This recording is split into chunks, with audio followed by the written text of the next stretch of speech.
All right, hello everyone, and peace of the Lord to all of you.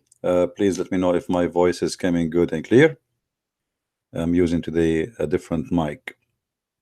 So let me know if this mic is better than the one before it or it's the same. Uh, this mic is a magical mic. I've been told that this mic is the kind, if you say Inshallah before you use it, your voice will change and people will like it. Is it working? Because I did not say Inshallah yet. It's good? Okay, let me now say Inshallah. Let me know if something will change. Anyway, let us go to our topic. Our topic about the silly God and how silly God can be. I mean, everybody in this earth, maybe there's people who they are atheist, which they have God anyway. I mean, they believe that they are each one of them. He believe he is the center of the earth, which means he make himself God. He exists by himself. He do not need anyone. There's tons of religions, tons of beliefs, and everybody have his own belief. But Islam always is a special religion.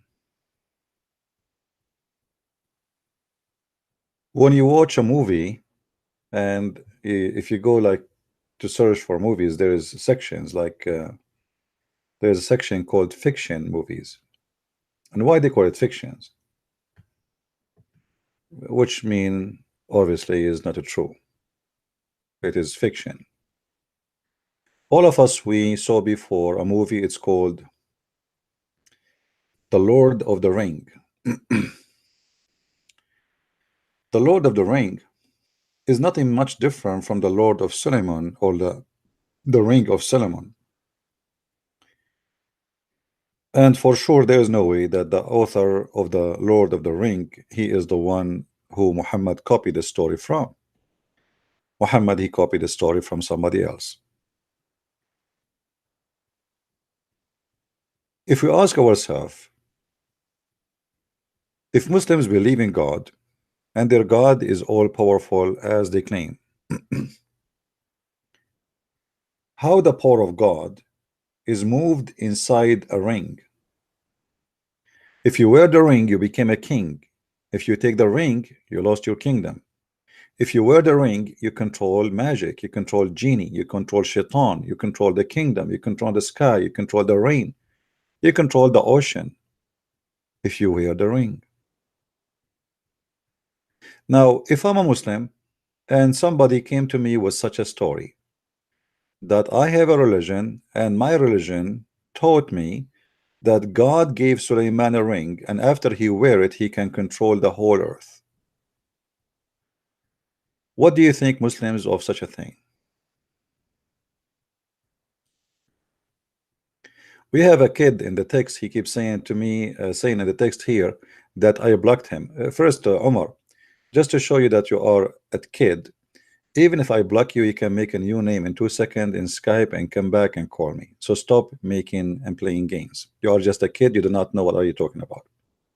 Secondly, we are the one who believe in one God, and you are the one who believe in many gods. And we can prove it very easy.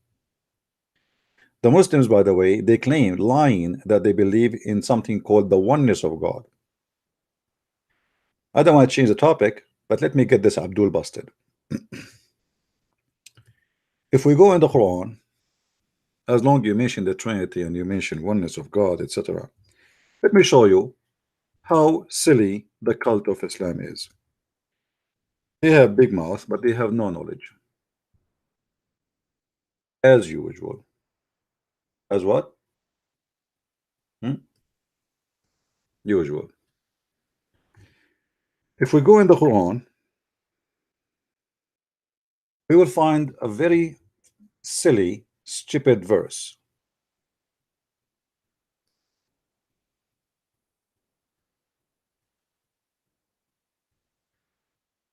Let us go.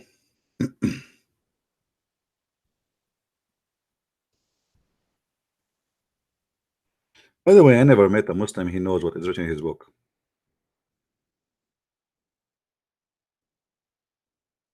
I'm serious. All of them, Or copy paste from each other, like nobody knows really what he's talking about.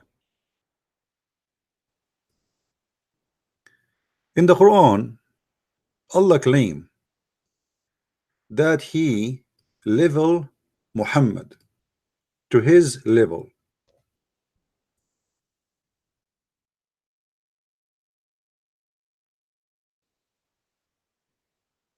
وَرَفَعْنَا لَكَ ذِكْرَكَ. Allah exalted Muhammad. How that can be? What that verse mean? We will go back to the story of the king of Solomon just to get this Abdul busted. If you dare, if you have the courage, call me. My Skype is open. If you go to the interpretation, you will see that this verse is speaking about that Allah said to Muhammad, I put your name with my name. So each time they mention your name, they mention my name, and each time they mention my name, they mention your name. Have you ever heard of a cult like this? They say to us that Muhammad is a servant of Allah. Allah says, Muhammad, your name and my name is one.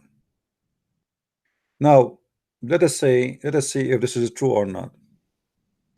Who is a brave Muslim? He have the courage and the knowledge to call me and get me busted and say, Christian Prince, you are a liar. It doesn't say that. It doesn't mean that. What happened to you, Abdul?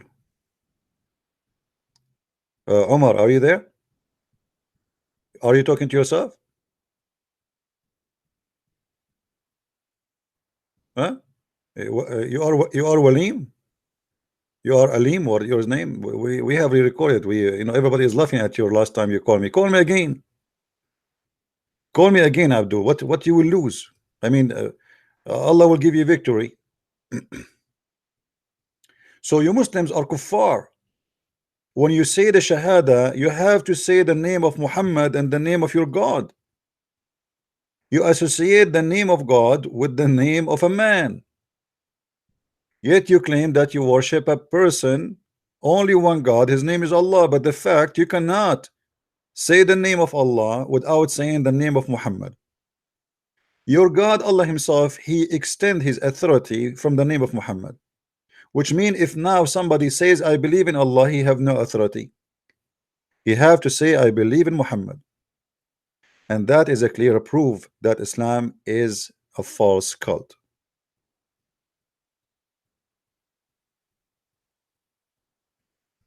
Otherwise, you tell me why you have to associate the name of a man with the name of a God. The Quran in front of you, Muhammad, he fabricated this verse. And by the way, this chapter here, all of it is a clear evidence that Muhammad is a scam. Why? He says, Alam nashraha laka sadraka. Didn't we, like this is that Muslim translation, caused your bosom to delight? Doesn't say that, by the way. It says we expanded your breast. Didn't we expand your breast? Okay, nice to meet you. What happened? You remember the story where Muhammad, he claimed that 3 angels or 2 angels came to him and they cut his chest, and they took all the dirt and the garbage from inside, and then they installed a dish of wisdom. And this is what is called silly God, silly stupid religion, silly cult. And we will show you, we showed you that a few days ago, we show it again. And then we removed all the burden from inside. So Allah, he made a plastic surgery for Muhammad, cutting the chest of Muhammad, moving the burden. And then we took all the sin which was breaking your back by a plastic surgery, physical surgery. And then we raised you high, to my level. If we go right now and see the interpretation, chapter 94, verse number 4. Read and laugh with me. Actually, I wish you speak Arabic so you can laugh at even the sentence, how silly, how like it's like written by somebody he did like he don't speak good English. I mean, this is God. Like for me, English is my second language. But God, he don't know how to speak good Arabic. وَرَفَعْنَا لَكَ ذِكْرَكَ. For you are mentioned where I Allah mentioned. Do you see it, guys? Isn't this what I said to you? This is the meaning. You are mentioned where I am mentioned. Now you tell me how you believe in one God and you cannot mention the name of Allah without mentioning the name of a man.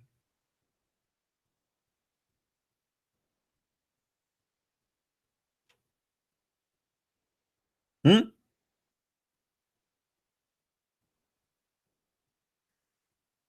Any Abdul?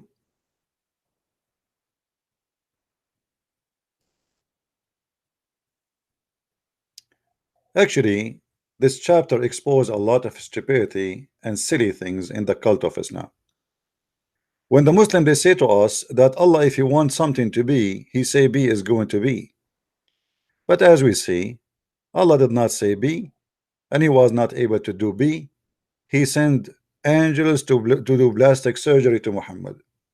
If we go in the hadith, we will find the following. Try not to laugh with me.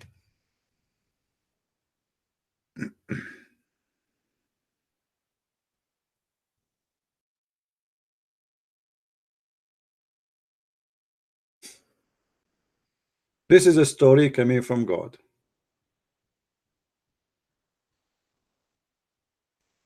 When I say silly God, I mean it. I mean the story here is a stupid, silly story. Even it's not good for bedtime for kids. They will not believe it for a second. Muhammad, he said, and he claimed, read with me carefully. This is not my statement. This is Sahih Bukhari. This is a very accurate story coming from the mouth of Muhammad, reported by the Abduls around the earth, claiming that two angels they came and they carried him until they got close to the water of Zamzam. And one of them, his name is Jibril. He took a charge. Jibril cut open the part of his body from here to here, which means from his throat all the way to his testicles. The translation here is false. And then it says, after they cut his chest, they took off all the material. I mean, have you ever heard of a stupid, silly story like this? I am truly convinced that Muhammad is a prophet. Allah, as we see in the chapter 94, verse number 1, 2, 3, 4, decide to solve a problem for Muhammad. What is the problem? Muhammad, he have a problem in his chest. What is the problem in his chest? Excuse my language, it's full of poo-poo. Sorry, it's full of sin.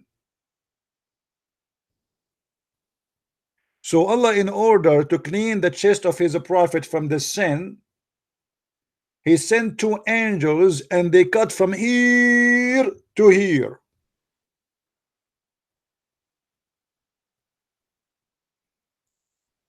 The Muslims, they are busy talking about worshiping one God, the fact you don't have God at all. This is the most stupid story, and there is no way God he can say such a thing.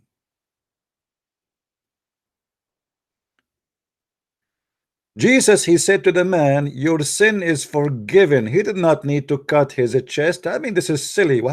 And since when the sin is in your chest? And since when we can wash sin by water?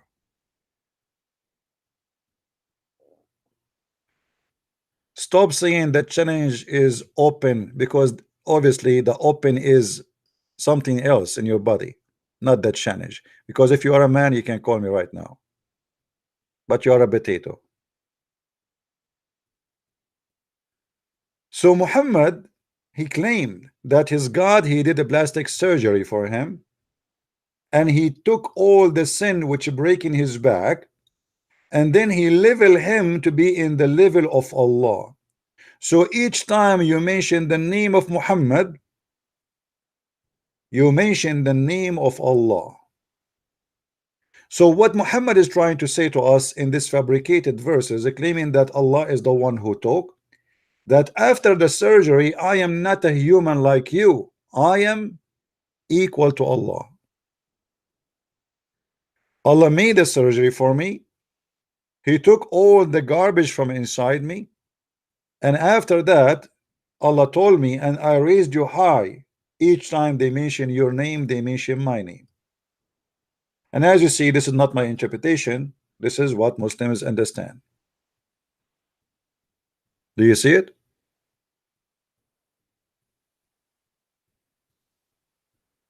So they lie to us when they say they worship one God. The fact they worship one man, his name is Muhammad, he is Allah. Muhammad is Allah mouth, is Allah tongue, is Allah testicles, is Allah penis, is Allah belly, is Allah stomach. If you want to make Allah happy, you have to make the belly of Muhammad happy. If you want to make Allah happy, you have to make the penis of Muhammad happy. If you want to make Allah happy, you have to make the pocket of Muhammad happy. The qualification of making Allah happy is goes through the penis and the testicles and the stomach and the pocket of Muhammad. And I challenge you to prove me wrong.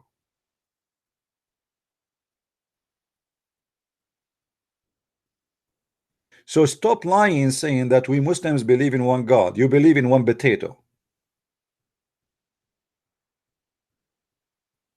You have no God. Actually, even if we ask the Muslims what the word Allah mean, they do not know. Have you ever heard of people they worship a God, they don't even know what the name mean? Isn't it silly? If we call Zakir Naik now and we ask him, Dr. Zakir Naik, hey brother, what the name of Allah mean? According to historian, the name of Allah is unknown sources, and most likely it is a unique name. But this is not a question. So what it's mean? Unknown sources, known sources. The question now. What the word Allah mean? The word Allah is diverted from the word Al-Ilah, which you see all over the internet, which is absolutely a big fat lie.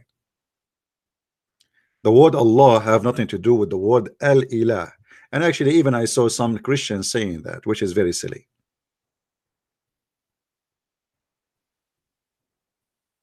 They have no idea what the name of their God mean, where it's coming from, and who is he. All right.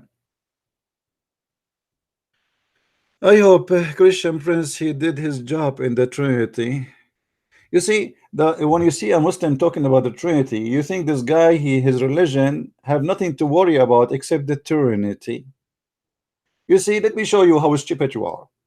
As long you are debating me about the Trinity, it's mean you are debating me if Jesus is God or not. That alone is enough to prove that Jesus is a qualified to be debated about to be God or not.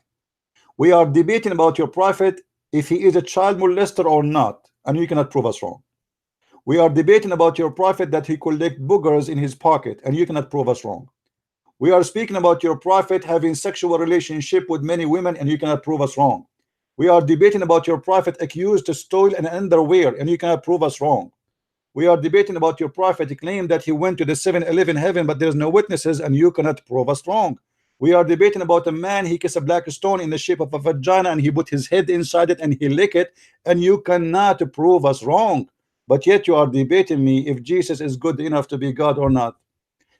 That debate alone is enough to prove to me that Jesus is God. Because look what we are talking about Jesus, and look what we are talking about Muhammad. Your Muhammad is in the sewage, my Jesus is high to the point. Is he God or not? You believe it? Who can speak against Jesus? And he himself, he challenged the Jews to do so. Who of you can prove me sinner? Even the Quran in chapter 19 verse 19, in the yellow pages of Muhammad, he says that Jesus is holy, the Holy Son.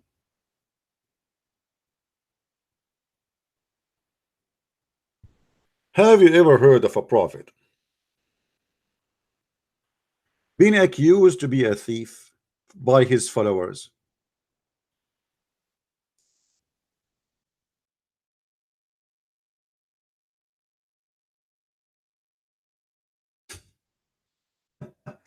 I mean, what kind of a quality those followers are, and what kind of a prophet he is? They are a bunch of rapists, thieves, gangs. And now they are fighting over the booty. There is an underwear is missing. It's a red underwear. The Muslim, they say, Christian Prince, you are lying. It's not a red underwear. It's a clothes. Okay. This story alone is enough to prove again that Muhammad is a big scam. How? If we go and read the interpretation, chapter 3, verse number 161. And again, we are using the Islamic interpretation, which is very funny, proving Islam to be the most stupid cult ever exist in this earth.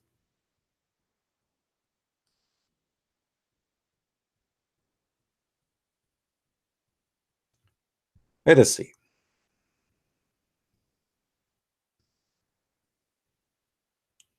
Brothers and sisters, let me introduce to you a big problem, brother.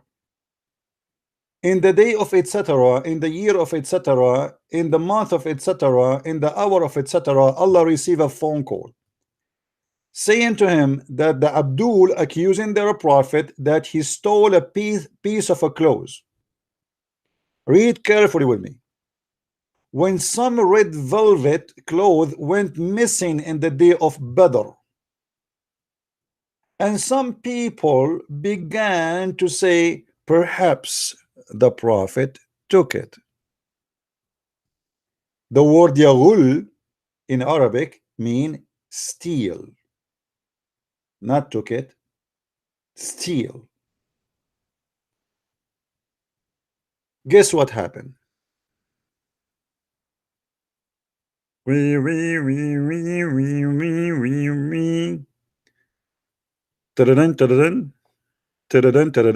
Hello? May I talk to Allah, please? This is Jibril. Who's this? I am the genie who protect the Prophet Muhammad. What do you want? I want to report a very dangerous incident. Explain. And give me first your name and your genie ID. My genie ID is 000207 zeros. Okay? I know who you are now. All right. What is the story? Some Muslims, they accuse the Prophet that he stole a bikini. And it is a red bikini. And now the Prophet, he look horrible in front of the believers. Are you saying to me that the believers accuse the great believer Muhammad that he stole a bikini? Absolutely. And then Jibril, he went to Allah. He knocked at his door. Who is this? Allah, can I talk to you?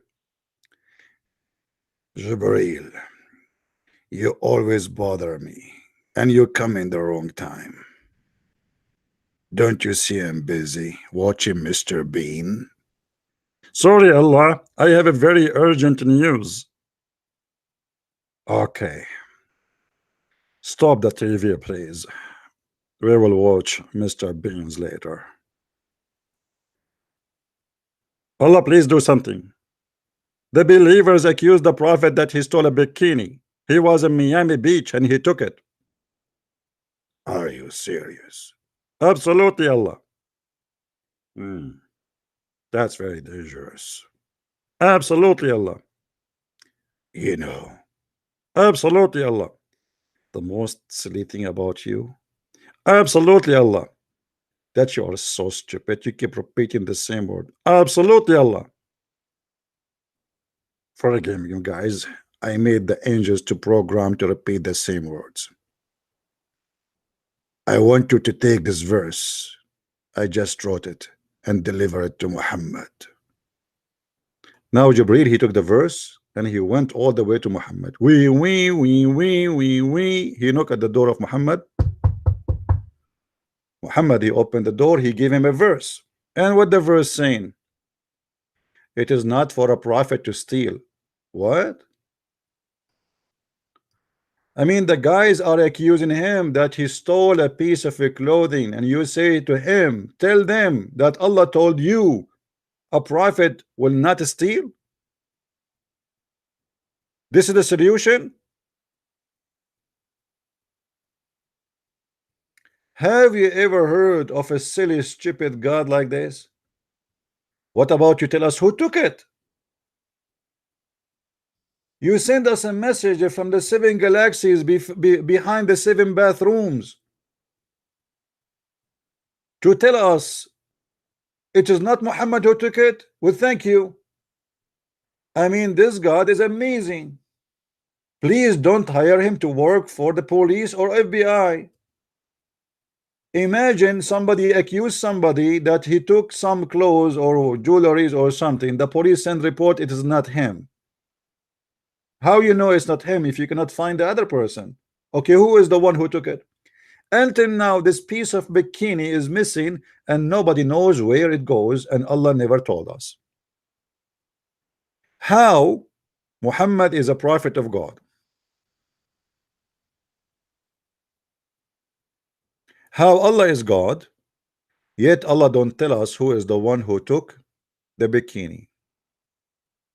If you go to Allah website, which is allahfbi.government, you will find now that the most wanted items is the one who stole the bikini.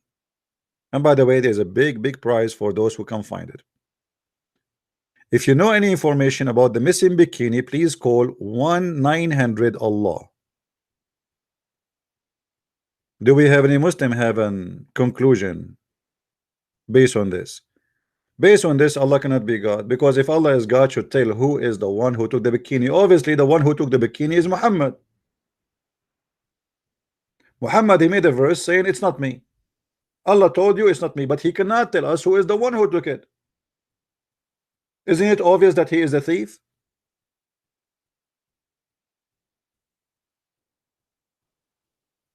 Do you understand, guys?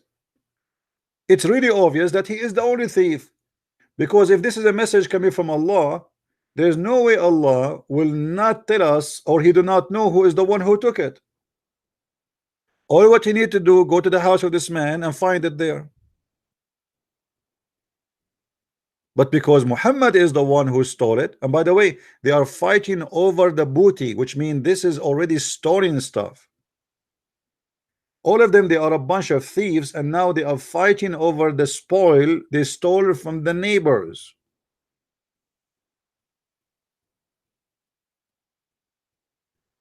And this is what I call silly God, silly prophet, silly Quran. Now we go back to our silly story with Suleiman. And as you know, I like rings. I don't wear one, but I like them.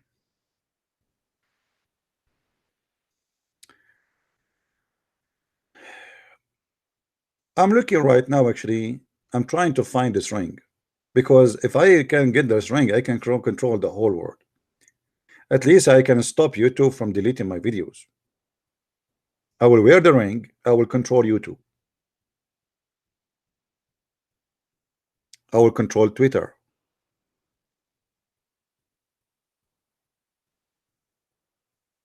What do you think? I will control the genie of a Twitter. Expose myself? What do you mean? Oh, you mean like the prophet, he used to take it and zip it and he hold it and he piss in the front of women and children? What do you mean expose yourself? Have you ever heard of a prophet of God? He take his penis and he start pissing in the street in the front of people. Why you are saying to me expose yourself? Shame on you. I mean, respect yourself, please.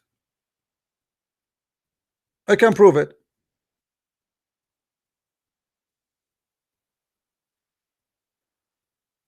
You see, when you see Muslims, they piss in the street, they are taking that a habit from the Prophet. The Muslim are Sunni, they follow the Sunnah. The Sunnah mean what Muhammad he did. This is why all over the Middle East, Bangladesh, Pakistan, they have a big problem. Pissing in the street, in the walls.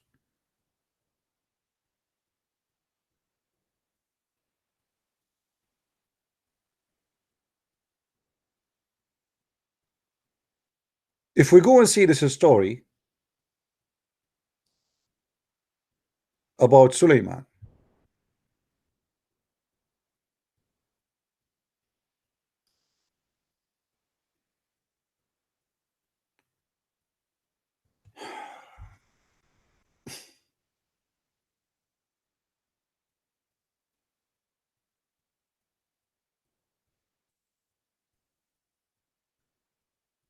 This is the story of Suleiman.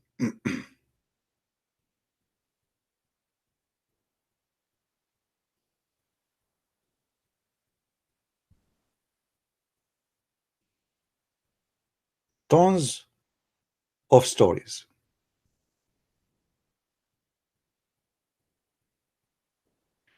Suleiman ring had the following inscription: Prophet is the Lord, who has controlled the jinn with his words. And this is exactly what we see in this picture.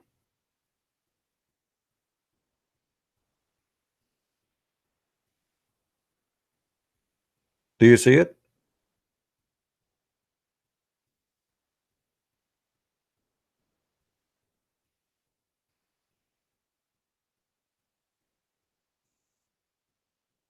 So the ring of Solomon have a secret words or magical words written on the ring, as you see in the Islamic website.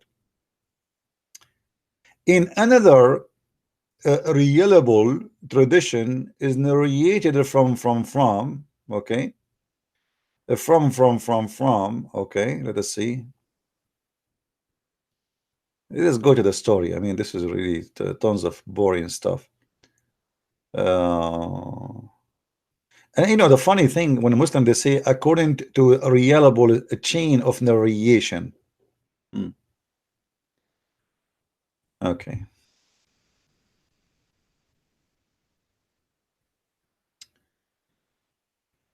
Here we find the story of Suleiman.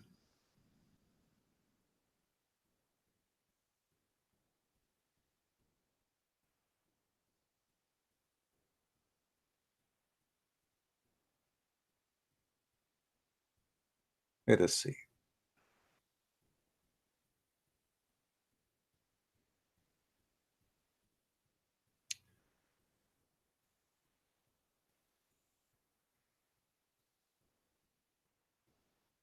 When Allah revealed to Dawood to appoint his caliph, see, Suleiman was a caliph. The people of Israel created a who and cry and said, how could a child become a caliph, our caliph, although we are much older than him? When Dawood heard this, he called the chief of the Israelis and said, I am aware of whatever you say regarding the successorship of Suleiman. You all bring your stick, and everyone's should write their names on the stick. We will keep the stick along with the staff of Suleiman. At night in a room. In the morning, we will take them out.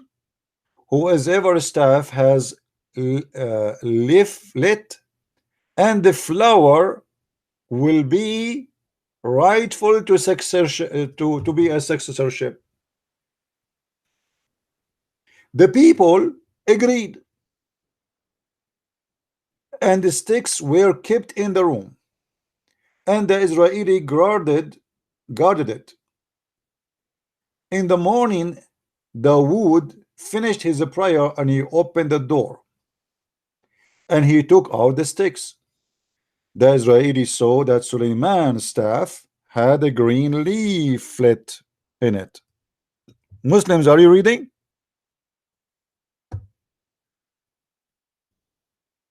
Brothers and sisters, Muslims, are you reading with me? And so they were content with the successorship. Then Dawood examined Suleiman before the Israeli. Like, here we go. It's not only this. Like, here we go. We put a stick and then we have leaf coming up. It's not enough. We have to examine him. He said to him, son, what is that very cold and sweet? Suleiman said, Allah who forgives sin for this servant and people overlooking each other mistakes and crimes. What? He's asking him what is cold and what is sweet. He says to him, Allah who forgive the sin. Again Dawood asked his son, what most sweet? He replied, love, friend, and this is a mercy from Allah between them. After listening, Dawood smiled and became happy and said to the people of Israel, after me, he is going to be the caliphate among you. After this, Suleiman used to keep the matter secret and marry the women in a few years.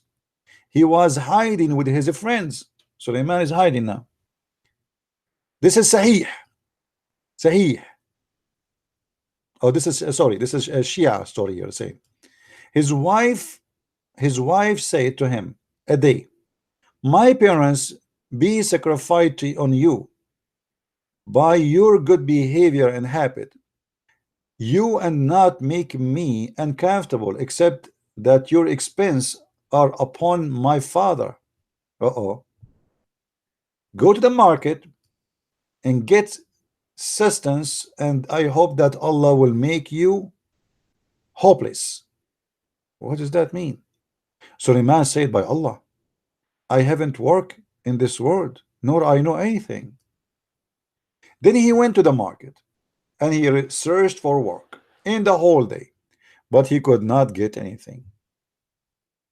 Every day he come back and he said, I could not get anything.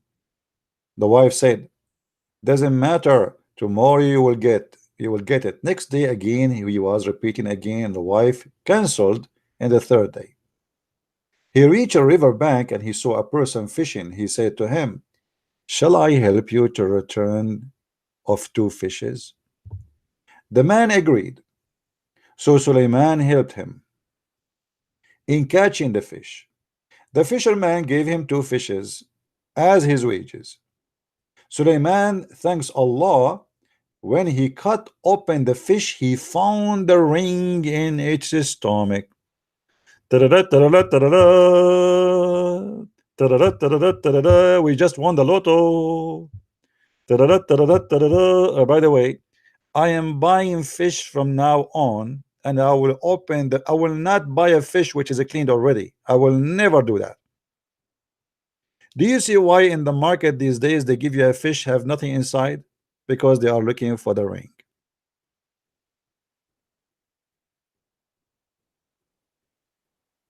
Buy a fish which is not cleaned yet, so your kitchen can stink. He kept it aside, and thanks to Allah, then he cleaned the fish and he brought it home. The wife became very happy and said, I wish to call my parent and show them that you have worked and hard and earned like something. So the fish was cooked, and Suleiman called his in-law and eat from the fish. Suleiman said to them, would you recognize me?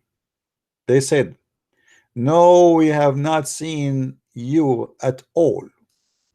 Suleiman took out the ring and wear it.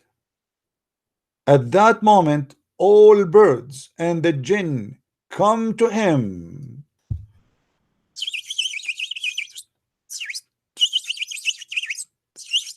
See, Suleiman, he was sitting with them. And Suleiman is showing them, like, didn't you recognize me? I mean, what this is silly story is. And then Suleiman, he wear the ring. And the second he wore the ring, all the genie and the birds, they came to him.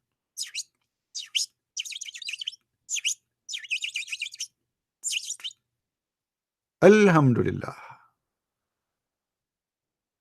Brothers and sisters, the power of Allah in that ring. Not only all the birds, all the genie. How many birds in this earth? And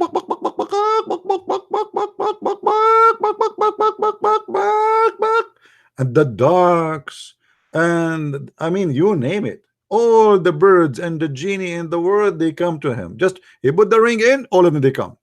He take the ring off, they go. He put it again back, he come back. I will make them really tired, because all day long I will do nothing except putting the ring on and off, on and off, on and off. And for sure, Allah here is not being silly. This is a true story. Actually, it's proven by a scientific a study made in Japan. There's a scientist, his name is Yama Aido Fabricate Story Yama. He's very well known, you know him. So here he put the ring, and after he put the bird and the ring, all the bird and the genie come to him and became obedient. So like he said to the chicken, dance for me. The chicken like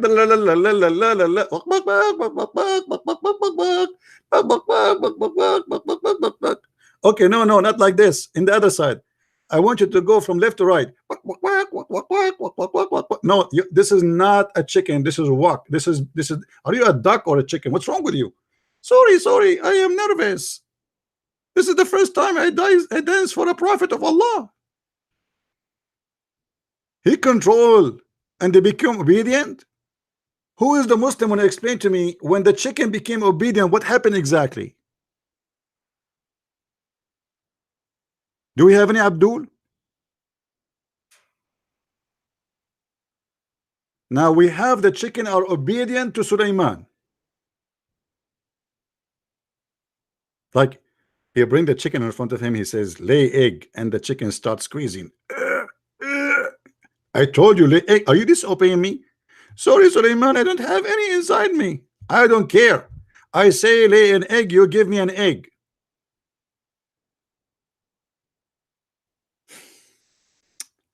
And then obedient to him, acknowledging his kingship.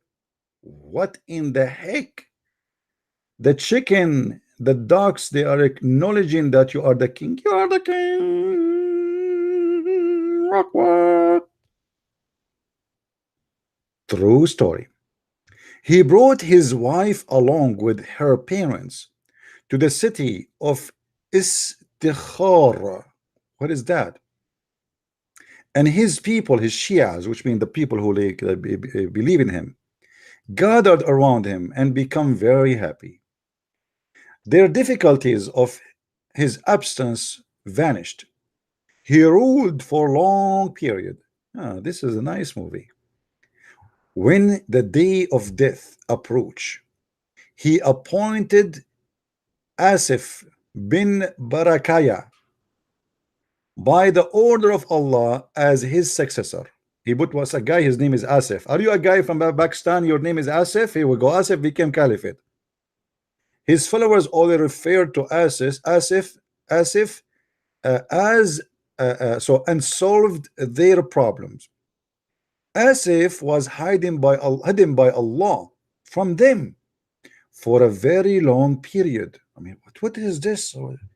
Allah, this is a true story, brother. This is a true story. By the way, this is one of many versions of the story of Sulaiman. Just one. There's tons of them.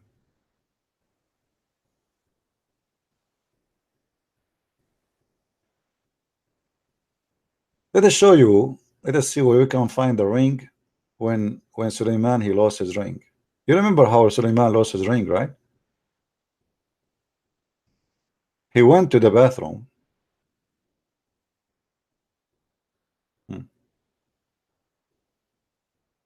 It was narrated from Imam as-Sadiq that the kingship of Sulaiman was hiding in the ring by Allah. Whenever he used to wear it, the jinn and the human and the bird and the animal obey him. Then he used to sit on the throne, and Allah would send wind, which would take him for a ride.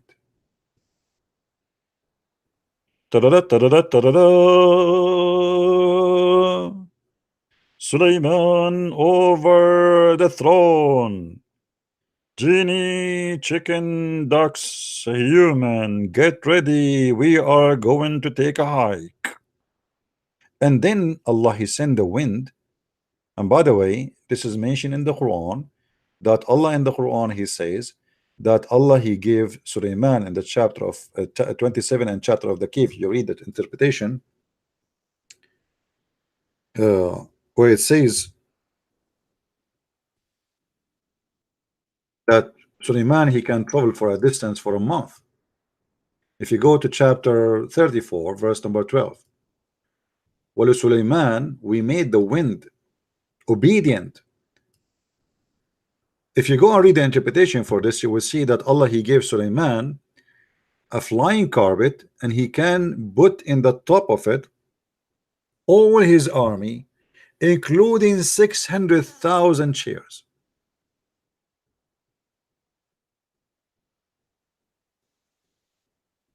You see, I can keep going and reading, especially the story here, like when Sulaiman, he go in the bathroom, he gave his ring to the bathroom, sorry, to his wife, and then a shaitan, he come during the time he was in the bathroom in the look of Sulaiman, and shaitan uh, took the ring, he wore the ring, and Sulaiman, he lost his kingdom. And then shaitan, he start having sex with his wives. And how the wives, they notice that this is cannot be Sulaiman, because he looked like Sulaiman, and now he have the ring of Sulaiman. And Sulaiman, the real Sulaiman, became homeless. How the wives, they notice that this is not Sulaiman? Anyone remember? How the wives notice that this is not Sulaiman? Read carefully.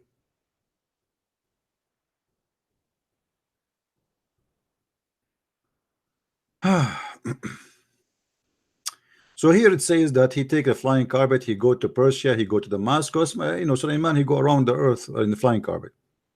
Whenever Sulaiman would go for answering the nature of call, you know what you're talking about, you know, he would remove the ring and give it to one of his servants. I mean, how stupid you are, Solomon.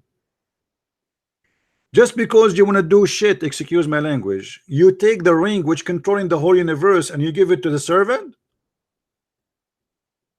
Imagine Trump, he give the nuclear bomb code to the maid because now he have to go to the bathroom.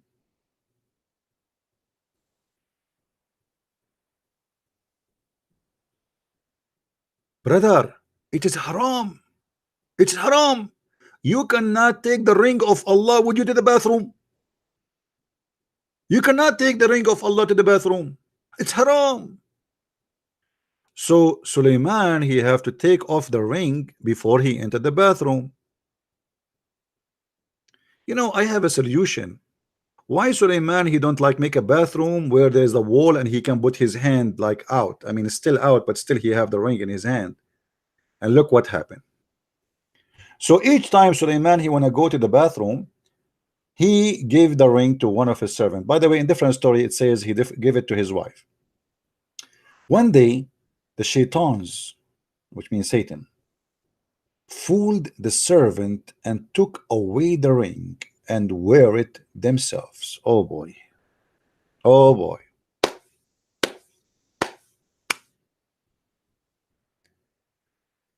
Oh boy. Amar Potato, stop lying. If you are calling, people will see your call. They will hear it. Stop lying, Potato. What do you mean you are calling me? Here we go. This is my Skype. My Skype is open. Where do you call me? If you call me, people will hear it. We'll see it. My Skype is open. There's a guy, his name is William. He called me and he is a Christian. Oh, now I see a caller. Hold on. Let us see. Here we go.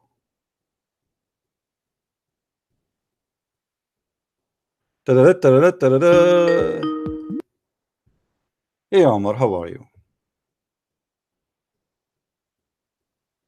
Are you there?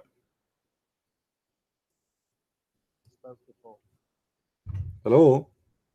Hi. Speak louder, speak louder. How about now? Yeah, don't be shy. It's very low. I'm not shy, we've spoke before. So what do you think about the ring of Sulaiman? You keep going on to a new topic every time. You want to agree to 3 topics each? We have a topic. What do you want to say? Last time you couldn't understand, you couldn't explain the doctrine of Trinity. I don't care if you can understand it from me or not. I answer you, you don't like it, it's up to you. So now do you want to answer or not? That's the problem, you didn't answer. Well, no, I answered you, but you are a stupid idiot. And you don't believe in one God. I asked You you don't before. I asked you believe before if Allah is a spirit. You said yes, and I got you busted, and it's recorded. you And this believe is in a proof that you are officially a stupid Muslim who do not your know what his God is. How in the world you are in this age, yet you do not know that your God Allah is not a spirit, and you say to me, yes, Allah is a start spirit. insulting straight away. This is a debate Why tactic. you said that to me? This is why you're losing viewers. Why you said that to me? That Allah is a spirit. How you can debate someone about the Trinity if you don't understand the nature of your God? You don't understand the nature of your God. That's the problem. Well, I am the one who understand the nature of God, but you don't. You said to me that Allah is a spirit. That's mean you don't believe in oneness of God no more according to Islam, because the Trinity is Explain, believing in God. Hold on. The Trinity is explain. believing in God in three person. God the Father, God the Son, God the Holy Spirit. You told me that you believe in Allah, Allah the physical Explain. being, and Allah the Spirit. So now you don't believe in one God according to your claim, because the Trinity according to you does not mean one God. So when You you believe say to in me that Allah is a spirit and Allah is a physical being, didn't you make Allah to Allah, or he was still one Allah? you believe in the Athanasian Creed? Yes or no? I don't even hear you. Your voice is like you are talking from underneath of your wife butt. Get lost.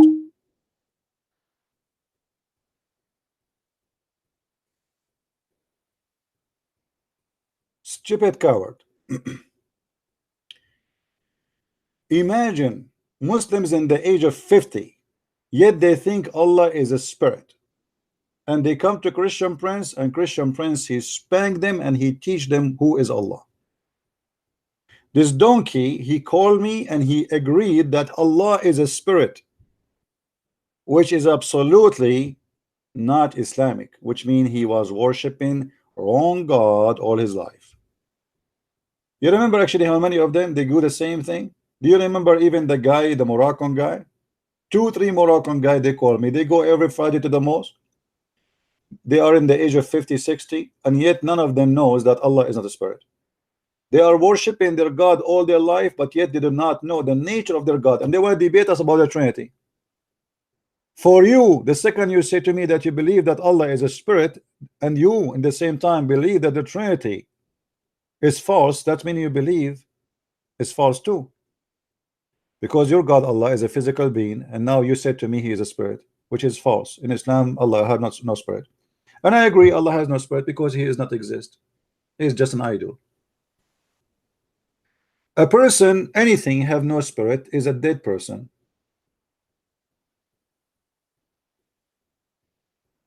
Do we agree, Muslim?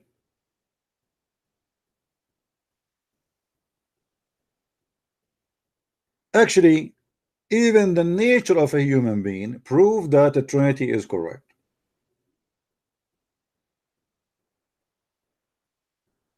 A Muslim, he will say to you, how two can be one? How three can be one?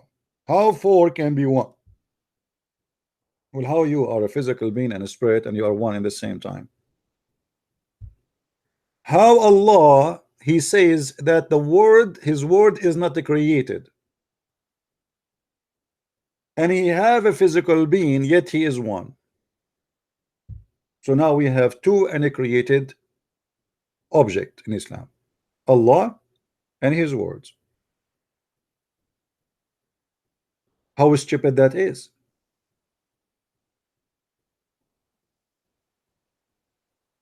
They want to debate about the Trinity because they are trying to take us away from this hilarious stories. You believe in the Trinity, you don't believe in the Trinity, I don't care. Take a hike. At the end of the day, it's not about if the Trinity is true or not. At the end of the day, is about if God is true or not. Let us say there's somebody believe there's 1,000 God, and then we find out that his gods are exist and they are real. He's a winner. Correct, guys? It's not about the Trinity, it's not about one, it's about who is right and who is wrong and what is true. There is a church, it's called the Church of Satan in San Francisco. They worship Satan as God, the only God. There's many religions before Islam, after Islam, believe in one God, but doesn't make them have any God. For us, they are false. So you saying to me you believe in a God, but look what we have in the front of us. Your God is nothing but a copy of a fairy tale stories of the Jews trying to make himself a Jew. Literally, Allah is not exist. Muhammad the thief, who lived between the Jews, He stole tons of stories from the Jews, from the Talmud, from the Merdash, from the Legion of the Jews. Stupid stories. He believe in it just because the Jews they say it. Anything the Jews they say Muhammad, he take it, he put it in the Quran. And by the way, hello to everybody from Indonesia with my love to you. And by the way, I notice according to YouTube, the second number of viewers of my videos are from Indonesia. Interesting, isn't it? So welcome my friends from Indonesia. Good morning. And here is additional proof that Muhammad is a certified liar. How in the world Muhammad he took those stories and he put it in the Quran as a real stories? Flying carpet of Sulaiman. Sulaiman is speaking to the ants. The ants are speaking to each other. Sulaiman he can hear the ant. Sulaiman he have a bird in it. He is a minister of irrigation and he is have part job to find women who have no hair in their legs. Sulaiman he dies standing because and nobody noticed because he was holding his stick.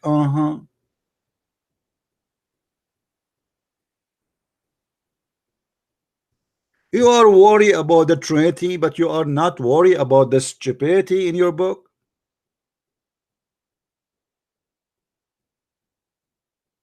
Are you serious? But because they have nothing to keep you busy away from spanking their prophet, let us debate about the Trinity. Every Muslim in the world want to debate you about the Trinity. Genie having sex with Muslimas is not a problem. Believing that you will have English penis is not a problem. Kissing a black stone is not pagan, is not a problem. Going around the Kaaba is not a pagan, not the problem. Doing a Safa and a Marwa is not a problem, which is nothing but pagan rituals. Exist before Islam and after Islam.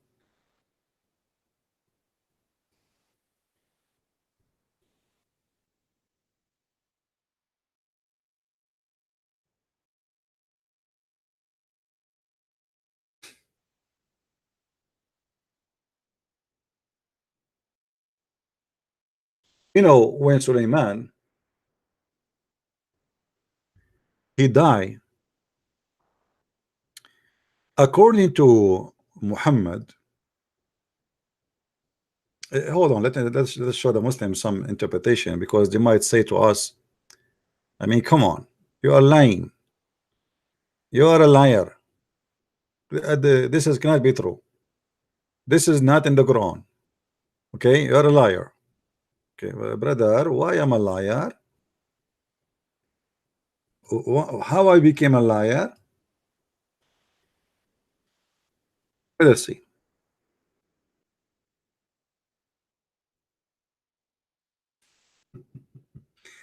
Chapter 38, verse number 34.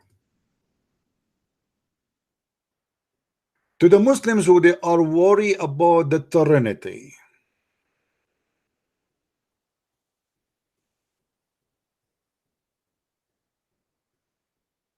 You tell me who is the stupid in this story. Suleiman is dead, but nobody noticed. Why? Because he is standing holding a stick. If we go to the interpretation and see what this verse is saying,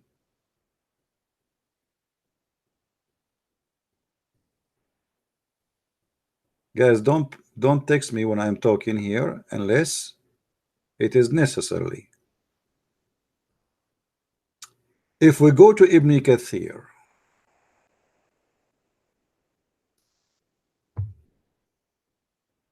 Ibn Kathir, and as you see, Ibn Kathir, you cannot tell me Ibn Kathir is working for me. And by the way, Ibn Kathir in English have nothing to do with Ibn Kathir in Arabic. Just take note. It's a fabricated translation. Big deal. Chapter 38, verse number 34. 38.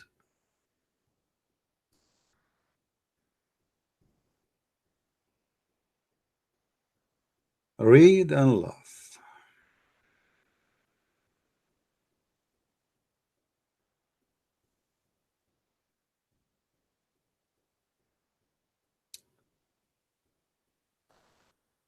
Muhammad once he was praying, and a genie he started jumping over his shoulders. Walk, walk, walk, walk, walk, walk, walk. And Muhammad, look what happened. Afrit! Afrit! Anyone knows what Afrit is? Who knows what Afrit is? Who of you knows what Afrit? Do you see the word Afrit here?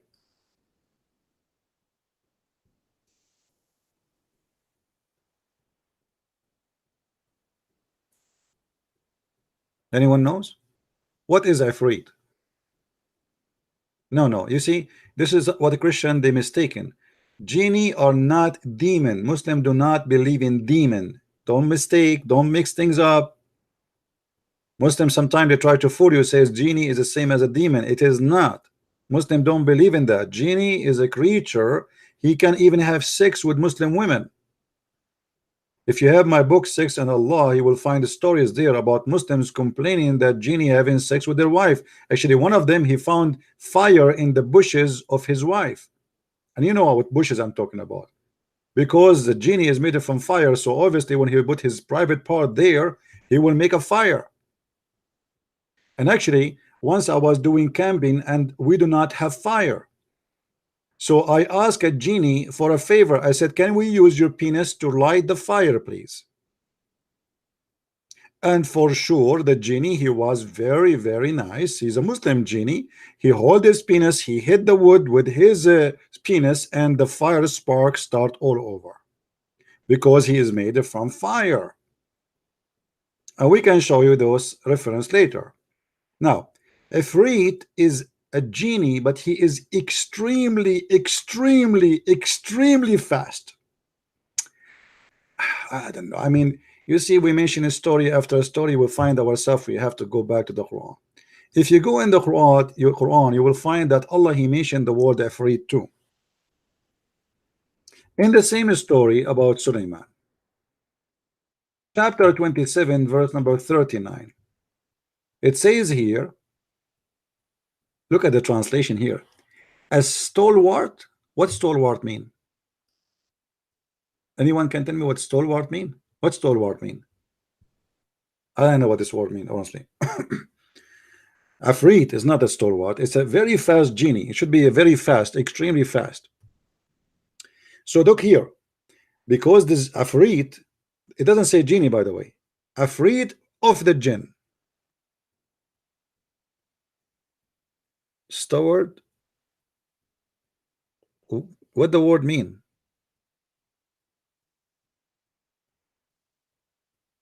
Oh, he's big and strong. Okay, hold on, hold on. Let me show you how the Muslims imagine the Afrit. I will copy the word Afrit here and I will post it in Google. Give me a second and show you the image of Afrit. Afrit, Afrit, Afrit. Afrit, Afrit, Afrit. You see, in Google translation, they translate it as demon. No, Afrit is not a demon. Don't make them fool you. Let me show you what the Afrit according to Muslims look like. Afrit, Afrit, Afrit, Afrit. What is that? Once I searched for Afrit, the picture of a Christian prince came in the search. I don't know why. Afrit, Afrit. Let us do the search in different way. Hold on.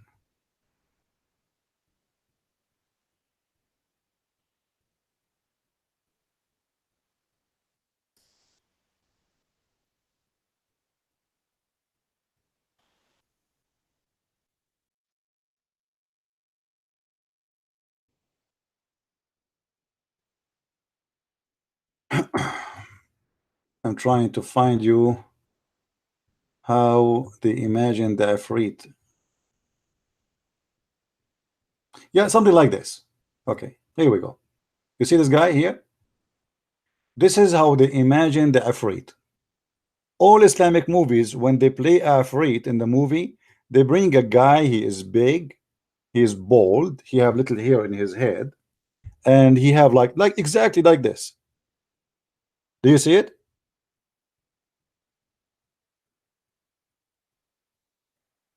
Yet the Muslims are worried about the Trinity. Their book is teaching about Mr. Afrit. Hey, Mr. Afrit, how are you? I'm very good. Hey, Afrit, where you lost your hair? I did not lose it. Afrit, what happened to your eyes? Why you have such an eyes? You look like a gay or something. Ah, you are. Okay, okay. So, Afrit, I mean, you are worried about the Trinity. Anyway, so the Prophet, peace be upon him, brother, he was praying in the mosque, and the Afrit who is very fast. This Afrit, one of the description about him, he is very fast. Like he can go and bring you to the point, even in the Quran, the Afrit, he said to Sulaiman, I can go and bring you her throne. You see it? This is how fast he is. Afraid of the jinn, he said, I will bring you what? Her throne. She have a throne which is so big, so huge. And as you know, Sulaiman is in control of the genie. But genies are different in ability. Some of them, they are very fast. Some of them, they are good in sex. Some of them, they are good in dancing. Some of them is good in making hummus. This guy is very good, as fast, and he is strong. He can carry heavy stuff. He even can carry your kingdom. And by the way, I don't want to mention a secret for you, but this is between me and you and YouTube and Twitter. When I came to America first time, I did not take an airplane. I told my dad to ask his Afri to carry me all the way to America.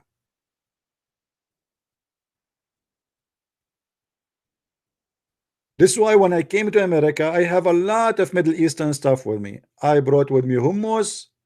I brought with me all kind of stuff. Okay, your God believe in the Afrit. You Muslims are worried about the Trinity, and you believe in the Afrit who can carry the throne of Sulaiman and bring it to her.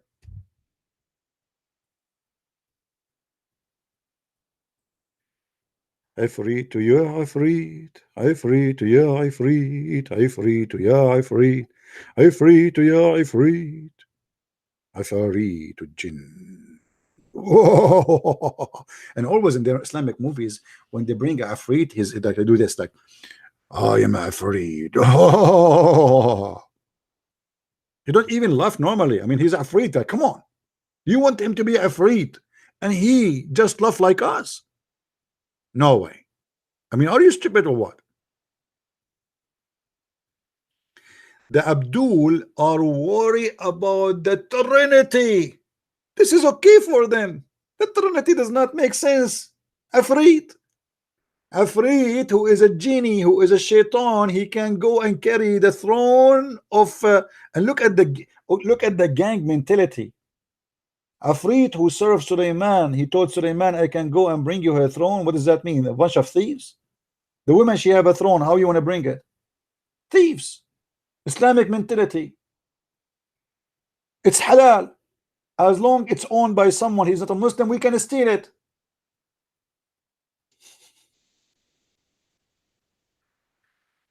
The Afrit said to him, I can bring it to you before even you stand. Look how fast he is. That's it. He bring it, and nobody even will see him.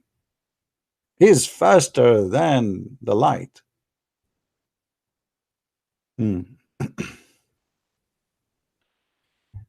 This is not a silly God. This is a God have a lot of time to tell us all those stories.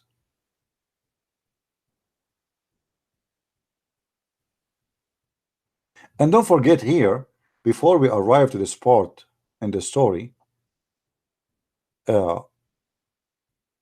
Suleiman, he have a bird. And as we showed you in the story, Suleiman, when he wear the ring, he can control all the birds. And this bird specifically, his name is Al-Hudhud. Let me show you how Al-Hudhud look like. We showed you before how the Hudhud look like, but for those who are here first time. Al-Hudhud. In the Middle East, this is a holy bird. You cannot touch it. How lucky you are. Because of the story of the Quran. According to the Muslims, this bird, he was working as a minister for Suleiman, and he have two jobs. One of them is irrigation, and the other one is to find women who have no hair in their legs. You know, Suleiman is really lucky. People, they ask me, why are you still single?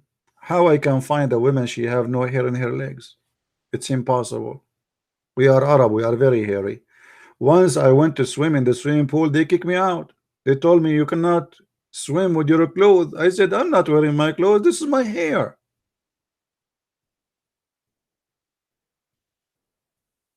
But this is not fair. Allah, he gave Sulaiman the control of this bird who can find a woman who have no hair in her legs, but he did not give me the bird. And until now I'm looking.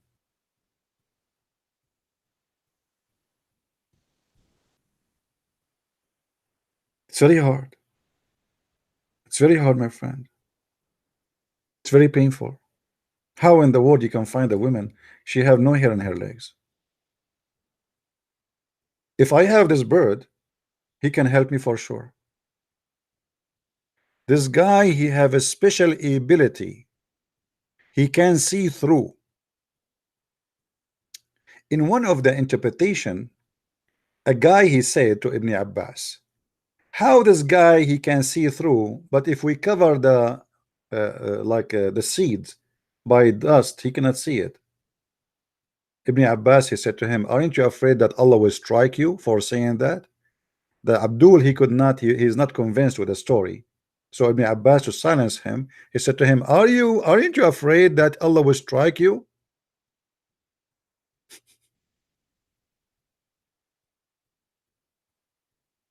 Somebody saying this is the craziest thing. This is not the craziest thing. This is the logical thing in Islam. My friend, you did not see the crazy stuff yet. What are you talking about? This is not the crazy stuff.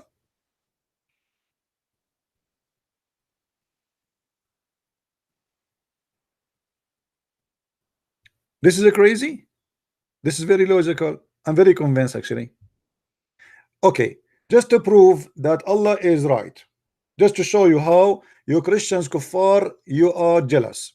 Okay, if you look at this bird, what do you see? Do you see how his hair is made? Subhanallah. This is his ranks. Do you see the Roman generals? Roman generals, the generals only, they wear those things in their head. Muhammad, he learned from the Jews that Al-Hudhud is a general of the army because of this. Obviously, I mean, look at this. I mean, if he is just a normal bird, there's no way. Why he have those ranks? Hello. I mean, you guys are a bunch of crazy. I mean, use your brain.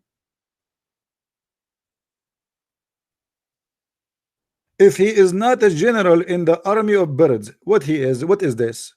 Why your chicken doesn't have that? Don't you see those generals, they sit next to Trump, they have like a lot of things in their shoulder and their, I mean, look.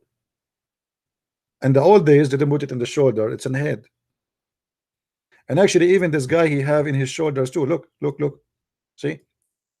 Here it says, this is here, it says the specialty. You see it there? Very small. Did you ask yourself why his peak is so long? because he is a general. He have to peek around. I mean, how you can investigate stuff? He is like working in the MP in the same time. You hide stuff under the sand, he can dig and get it out, and he get you busted. Here we go.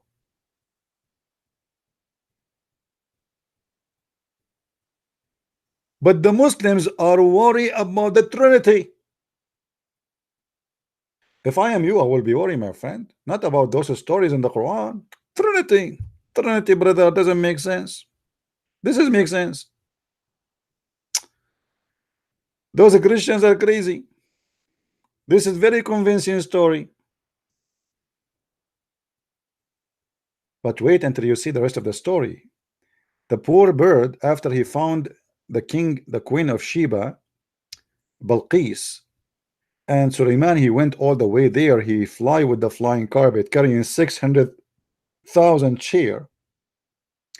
After they arrived there, when the queen of Sheba, she left her skirt because she thought there's a water in the ground. Suleiman, he noticed she have a lot of hair in her legs. Oh boy, how disgusting. But hold on, here the bird, he involved in the story again. He said to him, Suleiman, this must be a magical trick. It is the genie who made her hair grow like that because they want you not to marry her. And to be honest with you, I'm afraid really to one day to get married from a woman. In the morning she have no hair in her legs, afternoon she became like a bear. I mean, what if a genie, he want to seek revenge from me? Do you remember the Abdul who called me just 2 days ago, and he told me that Mary, she was a brightnet in 1 second? Anyone remember? Everything is possible in Islam. 1 second. That's it. She gave birth. 1 second. Tick, like tick. And she gave birth to Isa. True story.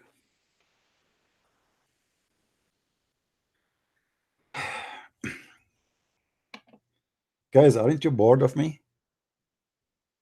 How many of you is bored? To be honest, just be honest with me. It's okay. You know, we are Arab together. We understand each other. We are hummus. Tell me the truth. How many of you is bored?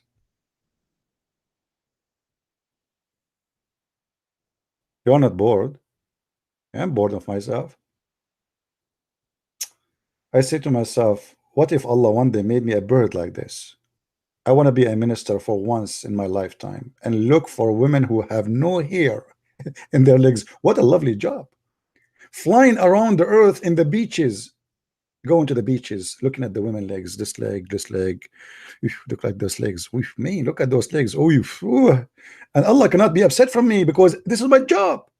It's halal. It's halal. It's halal. I will be officially doing a job looking at women legs 24 hours, 7 days a week. What a lovely job. I am sure many men, they would like to be hired for such a lovely job. Brother, why you are looking at women legs? Aren't you ashamed, brother? Hey, you forgot who I am? I am Al-Hudhud. Who are you? Al-Hudhud. Okay. I am Al-Hudhud. I got that. So I am Al-Hudhud. I got that. So what does that mean? It's my job to look for women who have no hair in their legs. So I have to look. Sorry. Praise be to Allah. Praise be to Allah. Yet the Muslims are worried about Trinity. Trinity does not make sense. Okay. Let us go back. Where we stop? We stopped here. So Muhammad was praying, and the Afrit, this Afrit, the one we showed you, remember the bald guy? He started jumping in the front of him. And then Muhammad, he cut him. Allah enabled me to overpower him. And I wanted to tie him up to one of the pillars of the masjid, which means the mosque, so that you could see him in the morning. if. Muhammad, he captured a genie for the first time in history. Somebody capturing a genie, and Muhammad now decide to tie up the genie in the column of the mosque. But then I remembered. I remember what my brother Suleiman said. My Lord, forgive me and bestow upon me the kingdom such as shall not belong to anyone after me. So Muhammad remembered that he should not control genie because the only one who have the right to control genies is Suleiman. Brother,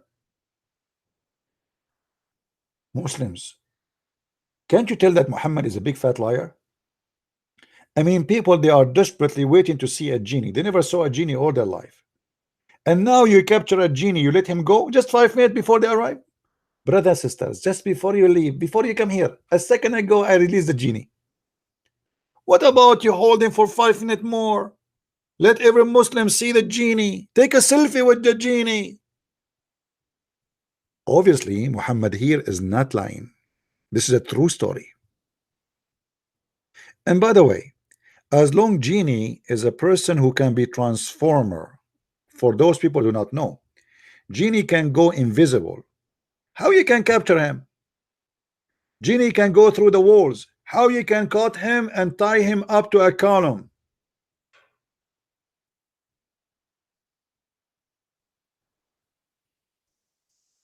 And Abdul,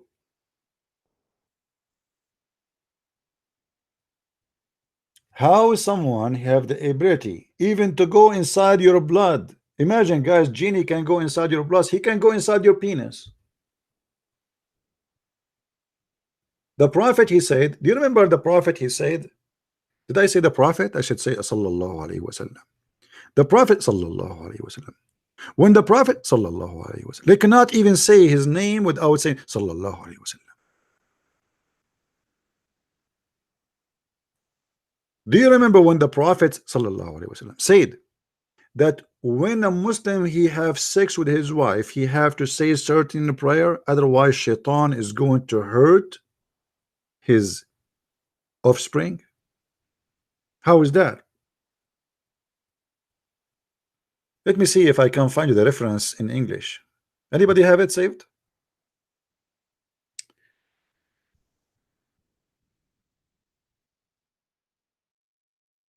Let's see.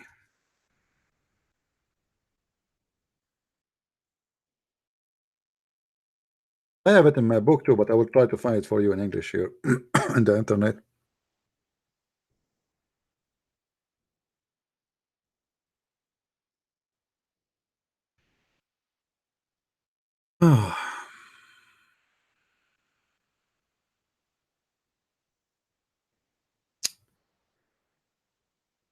Um,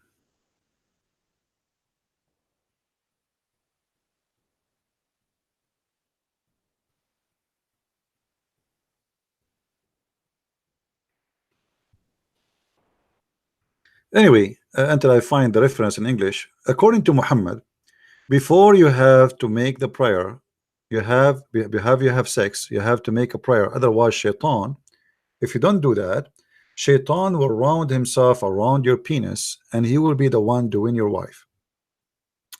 And because of that, uh, uh, you know, the son will be the son of shaitan, not your son.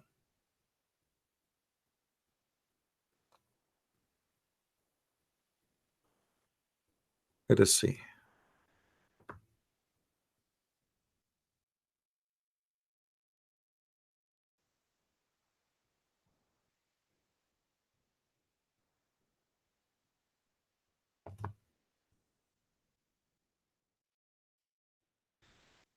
Prayer before intercourse. Trying to find it in English.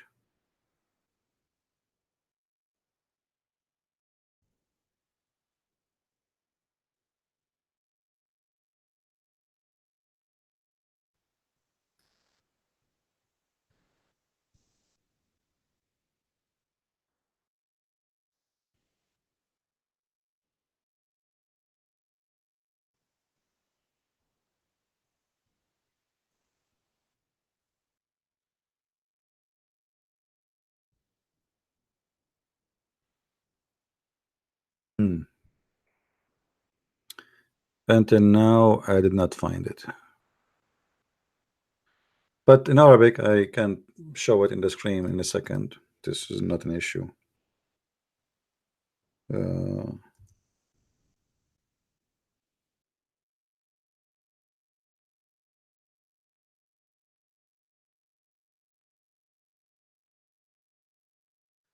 all right.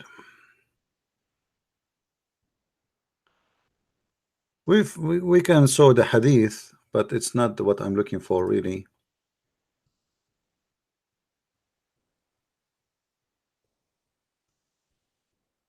See, this is the prayer Muhammad he said, but there is no details. I want to show you the details.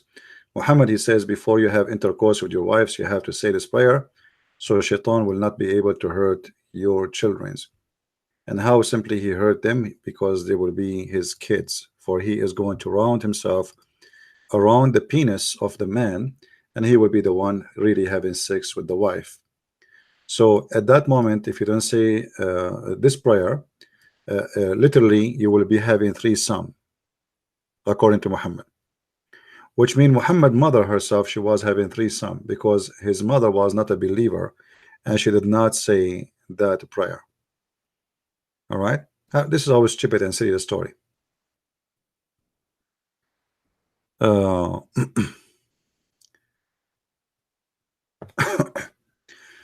okay, we go back to the story here.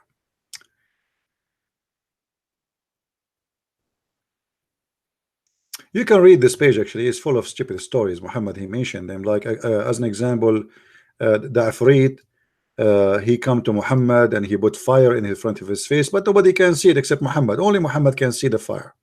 All right, as you see here the story. And then Muhammad he sighs him, etc. Here you see the story of Suleiman. He have the flying carpet where he can carry in the top of the flying carpet all the horses, all before the flying carpet, by the way. Suleiman he used to have a flying horse. uh, what they call those horses? Yeah, the one you see in the movies. I mean, like a horse with two wings. So Suleiman supposedly he got upset from his horse, upset from something, so he slaughtered the horse which used to fly with. He was anger for the sake of Allah. So Allah, after he slaughtered his horse, Allah he sent him the flying carpet as a replacement, which is very nice. I mean, look how nice Allah is. You have an old car, and your car, you burn your car. Allah he send you the bigger car. All right. No, unicorn. By the way, many people they think unicorn is a fake animal. Unicorn is a real. In Arabic, we call him Wahid al-Qarn. Unicorn. Many ignorant people they think unicorn is a fiction. You can go right now in Google and you find tons of animals. But we in the Middle East we have an animal. We call him very well known in Arabic. We call him Wahid al-Qarn. So it is not a fiction name. Don't mix between this and that. We are talking about here something have two wings, not something have a unicorn. All right. Yeah, this is what we mean. Yeah. Anyway, so here you see that after he slaughtered his horse, Allah he gave him a flying carpet, and you will notice here Suleiman he is in control of all the genie and shayateen. You see here it says shayateen. Shayateen, they are working for Suleiman. Suleiman, like the Muslims, they try to explain how Suleiman was able to build all those buildings. It cannot be built by a human. It must be shaitan. But Suleiman is a good guy supposedly. How he is shaitan working for him? So Muhammad he copied this story from the Jews, from the legions of the Jews. And as we said, Muhammad for a long time he was trying to make himself a Jew, a perfect Jew. So whatever the Jew they say, he took it, he put it in the Quran.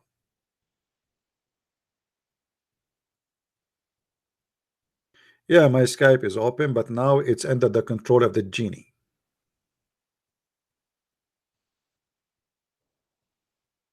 All right. So the shaitan, he built for Sulaiman, and he built what? If you see what he built for him, you will not believe it. Not only he built for him palaces or swimming pools, no, he even built for him statues. Even the Quran mentioned that. If you go in the Quran, you will find the Quran say the following.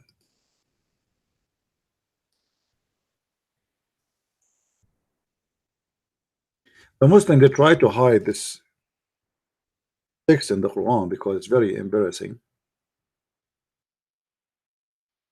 Very embarrassing. Because the Muslims always they say that Islam is against idols, making idols, correct? But as you see here in the Quran, in chapter 34, verse number 13, it says, يَعْمَلُونَ لَهُ مَا يَشَاءُ مِنْ مَحَارِيبٍ وَتَمَاثِيلٍ. Translation. Do you see it, guys? What the genie they make for what the shayateen, not only the genie, shaitan. What the shaitan he do build for Sulaiman? Do you see it? How Islam teach the Muslim, they say to us there was a statues and Islam is against the statues and Islam, this is idol worshipping, it's haram, we cannot make images. How Muhammad he says those who make images Allah will punish them. How Muhammad he says those who make images Allah will bring them in the judgment day and he will say to them, blow on your image, bring it to life, because this is how he bring people to life, he breathe into it, blow into it. And then we find the Quran saying that Allah he gave Sulaiman the wisdom to order the shayateen to make statues. Now any Muslim knows those statues are for what?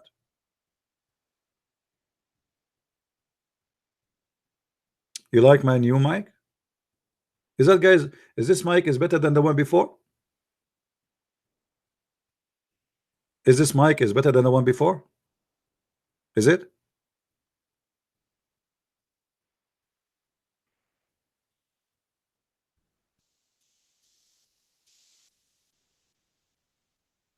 It is? Is it the same or better than the one before?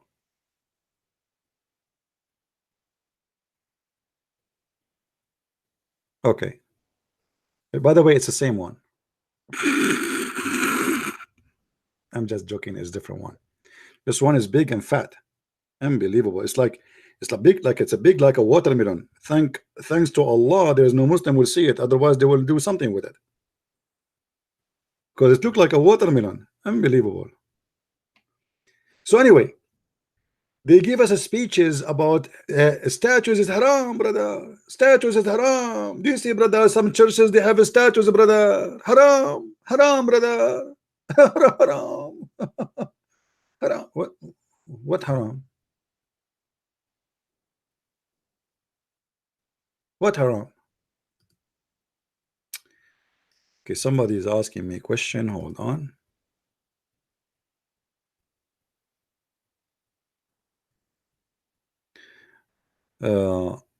Zahra, she said babies go to paradise if they die. And no, Zahra, they will not.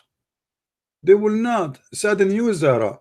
According to your prophet, because of his madness and his mental illness, your prophet, he said that babies, they might go to hell.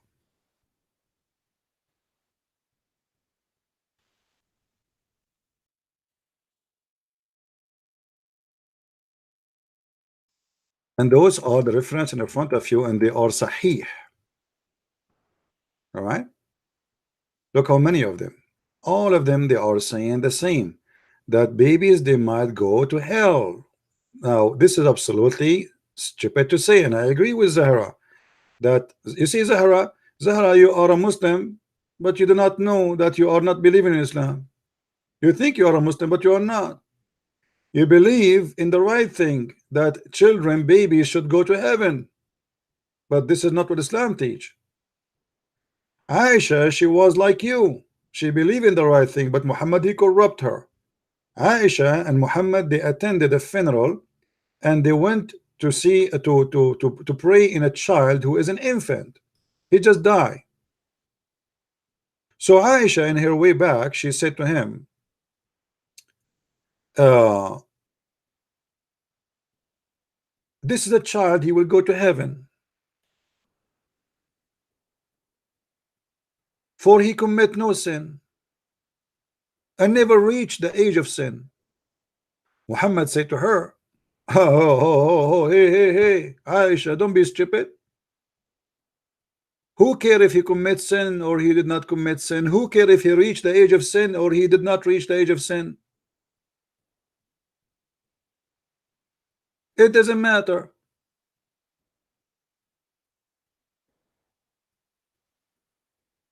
Still, Allah, he created people who will go to hell when they are in the backbone of their father. So it doesn't matter he commits sin or not. The poor Muslims until now, they don't understand how silly the idea of Islam. They think you go to heaven if you don't commit sin. No. According to Islam, you go to hell or to heaven not because you committed sin, but because what Allah he decreed for you. Do you see it? Now don't tell me I'm making things up. This is, we are showing you from Sahih books.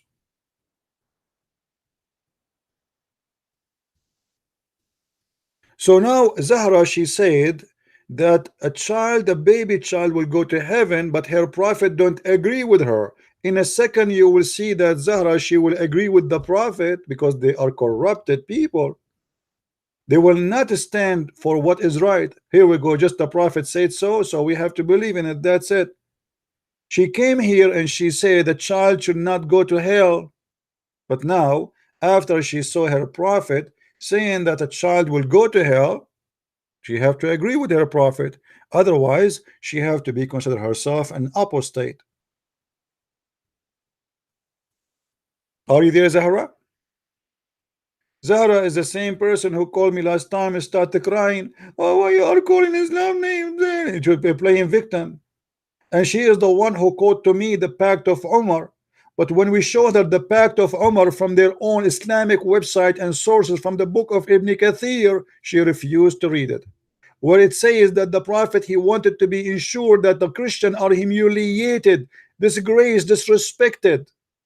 When the Umar, the caliphate, he should continue humiliating the Christians. She refused to read.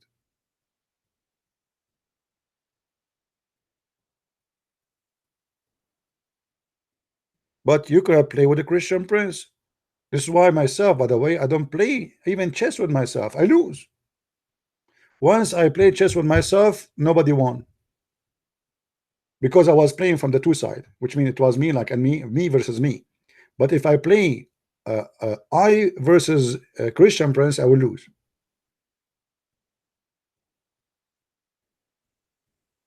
How in the world Muhammad is a prophet of God, yet he claimed that a child he might go to hell because Allah before he created him he decided he will go to hell.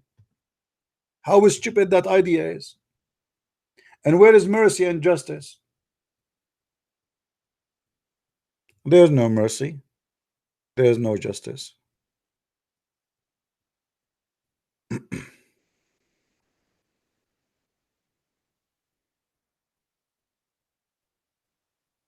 Do we have any Muslim he don't agree?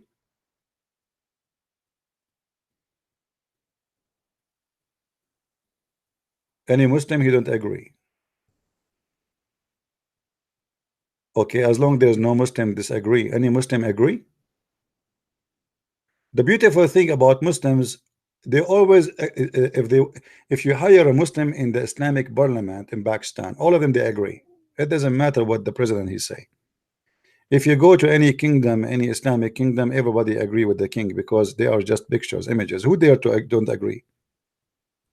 Who dare to say I don't agree? Muhammad says so, that's it.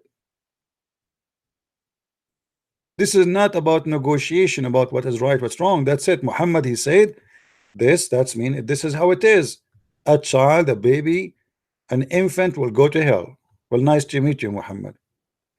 And not only this, the whole idea of Islam is destroyed by this. Why? Because what Muhammad is claiming, that it doesn't matter what you do, it's what Allah he decree. If you go in different hadith, you will see Muhammad he said, even we are getting away a little bit from our topic, but it's okay. All roads will make us reach to Mecca. According to Muhammad, and this is Muhammad speaking, and this is Sahih Bukhari, this is Sahih. Don't tell me, by the way, even the Da'if hadith is accepted, it's correct. Look at this. Muhammad he claimed, swearing by Allah and by Allah, a person among you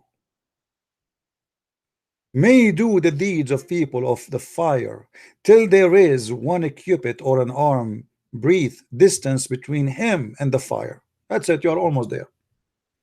What does that mean? Doing the work of hellfire, like you are not killing people, you are not hating the Christians, you don't hate the Jews, you don't hate the Hindus, you are not killing them, you are not committing suicide, you are not making lies about Christianity and about the Christians.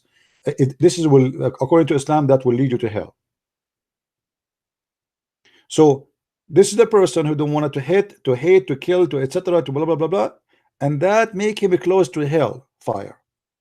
But then what is written by Allah proceed, and he does the deeds of paradise and he entered. Have you ever heard of a madness like this?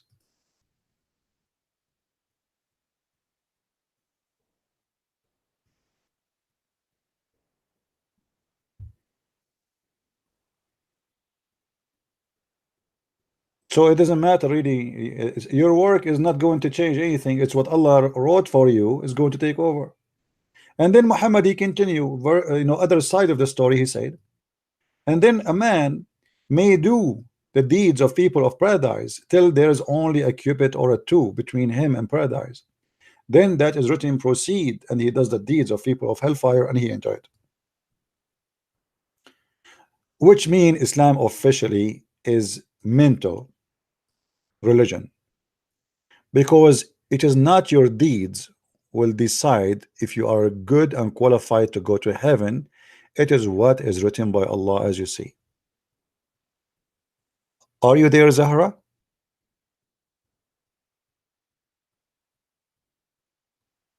Guys, don't speak badly to Zahra, please.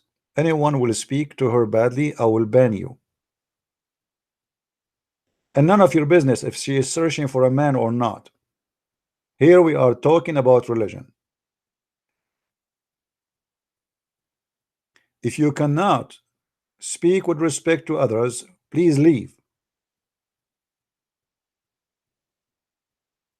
And by the way, what if she is looking for a man? What is wrong with that? What, do you want her to look for a woman? What's wrong with you? I mean, why your people are silly?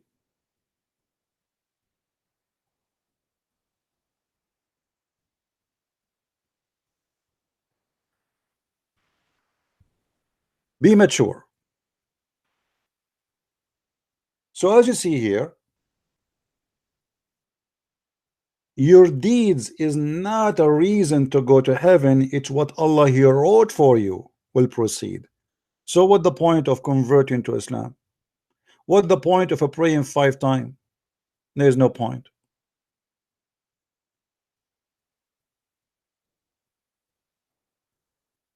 There's no point.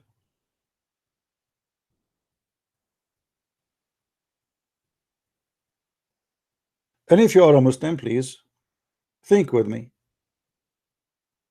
I mean, here we go. The guy is doing the work of hellfire, he go to heaven, and the one who was doing the work of heaven, he go to hellfire. Why? because what is written by Allah proceed.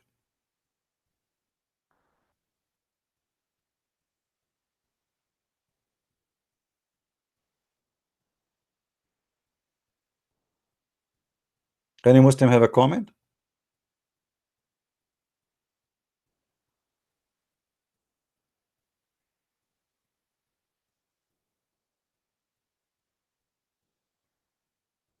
Any Muslim can explain this madness?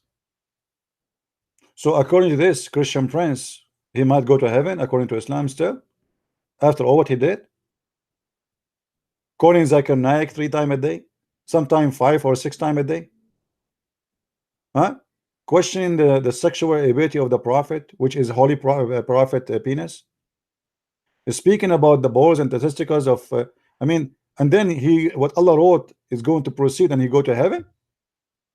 I mean, is that fair?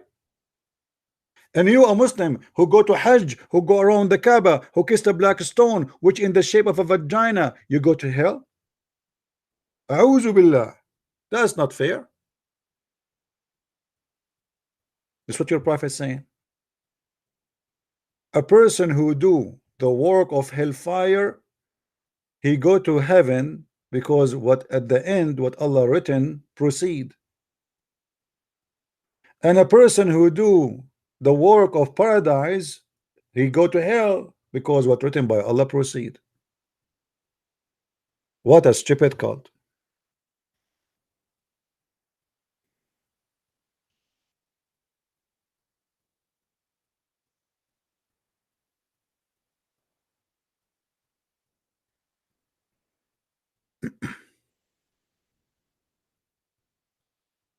Do we have any Muslim have a comment?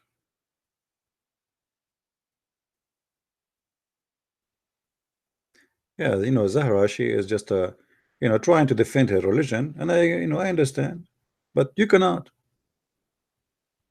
You cannot. Here we go. Look, I am here on air. Who can defend Islam? Where are they? The Muslims, the big names. They claim to be have knowledge. The Muslims, they want to debate the Christians who do not know Arabic, for a very simple reason, because they can get them busted easy. Let us debate someone who do not know much about Islam, and he cannot get us busted. And if they want to debate you, they want to debate you only about the Trinity, to avoid Islam problems. But Muslims anyway, they don't believe in the oneness of God. It's a lie. Even the word the Muslim they use, they say Tawheed. Tawheed does not mean oneness. Tawheed, let's ask anyone speak Arabic, you will see Tawheed mean unification. Tawheed الدول العربية, unification, or the Arabian states.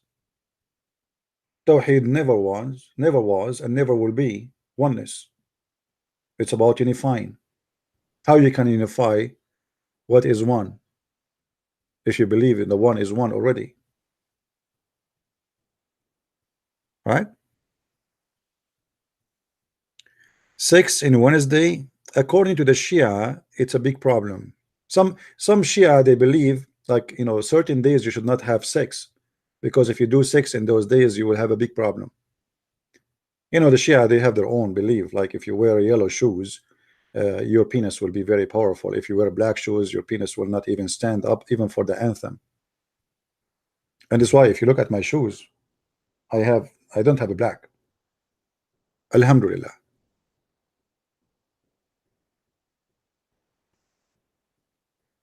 Do we have any Muslim have any comment?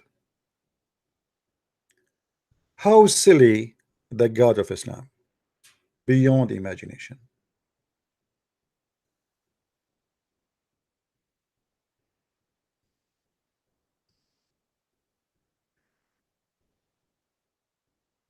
Look, let's see here what it says. If we go,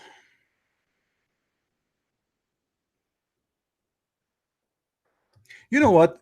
I want a Muslim to call me and to tell me, or to ask me to ask him a question about Quran.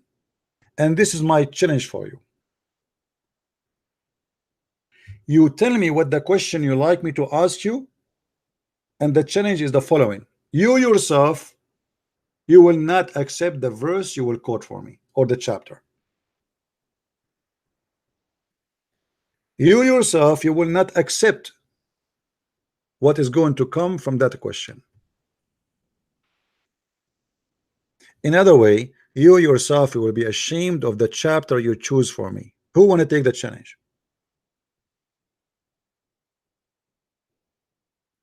Guys, do you see how sure we are?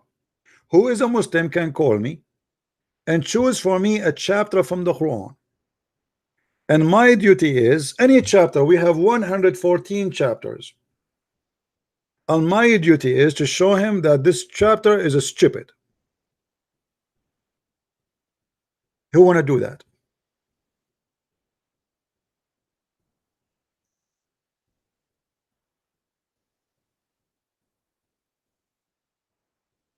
Don't send me anything in Skype. Why you are sending me those hadith? Yeah, do you like? I mean, I need you to teach me what to post. Why you are posting me these things?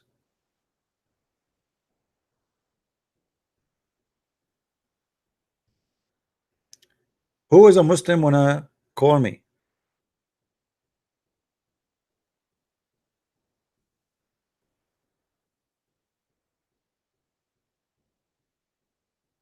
We have a guy here is trying to call. Let us see who is he.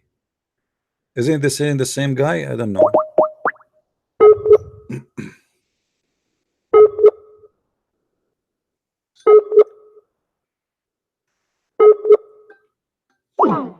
You have no energy. His power is off.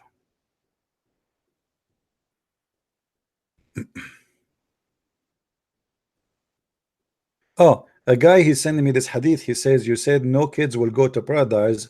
He said this hadith will prove me wrong. Okay, let's read together.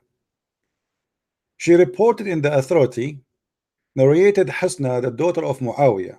She reported that in the authority of her paternal uncle asked the Prophet, who are in paradise? He replied, the Prophet are in paradise. The martyrs are in paradise.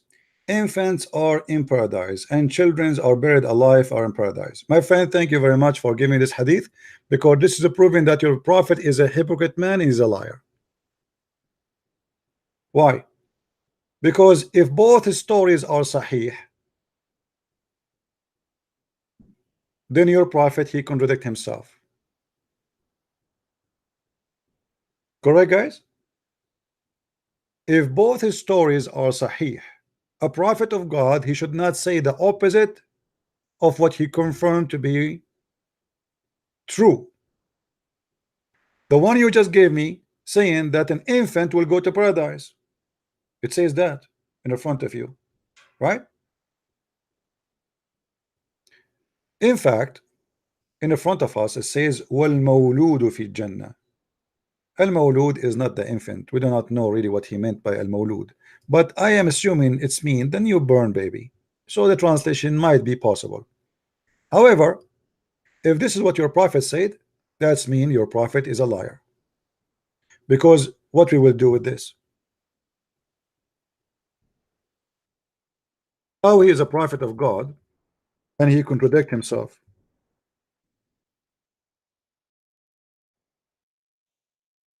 Look how many times here your prophet repeat the same story, that baby they will not go to heaven. Not necessarily they might go to heaven, they might go to hell. It was the idea of Aisha that the happiness for this child, he will be a bird from the birds of paradise. So based on the other hadith you gave me, Muhammad should agree. Correct, guys? Do you see how false prophet they get themselves busted? He says something in the morning, he says something afternoon.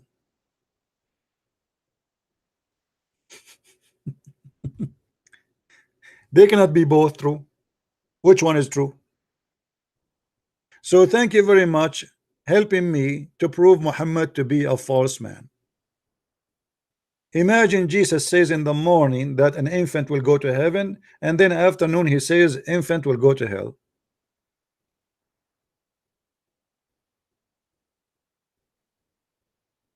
Are you there, Mr. Zuhri?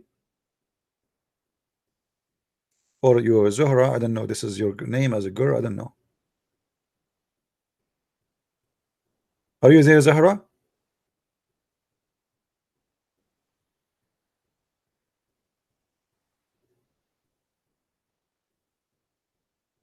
So which one of them now? What we will do? Who is the liar here? Muhammad the one, Muhammad the second?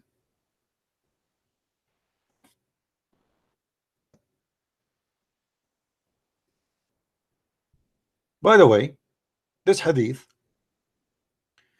is reported from who? The daughter of Muawiyah.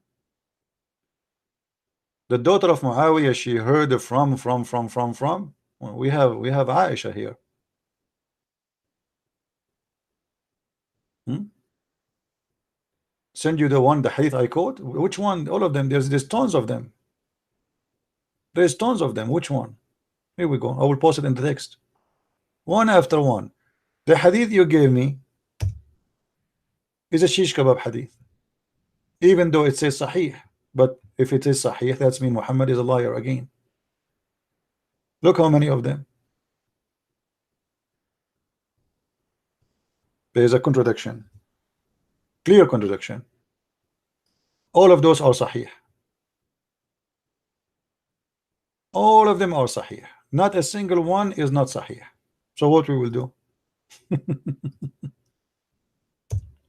False prophet, he cannot remember what he said. This is why Muhammad, he made this verse in the Quran. If you remember, Muhammad, he says,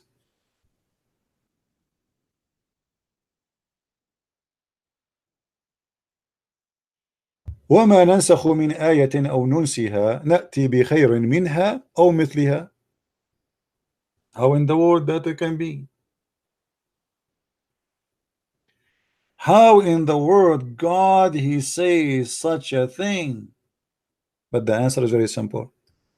Muhammad, he cannot recite the same verse twice correctly. So Muhammad, he have to come with an excuse. So he said, nothing of our revelation we do abrogate or cause to be forgotten. Allah caused Muhammad to forget Quran? How that can be? Isn't it Allah in the Quran says to Muhammad, سنقرؤك فلا تنسى?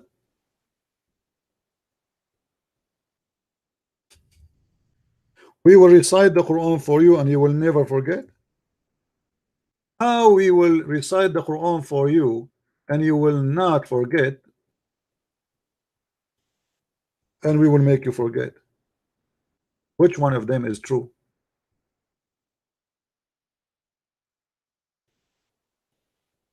Do you see the contradiction? One verse saying, none of our revelation we cause to abrogate or cause to be what? Forgotten.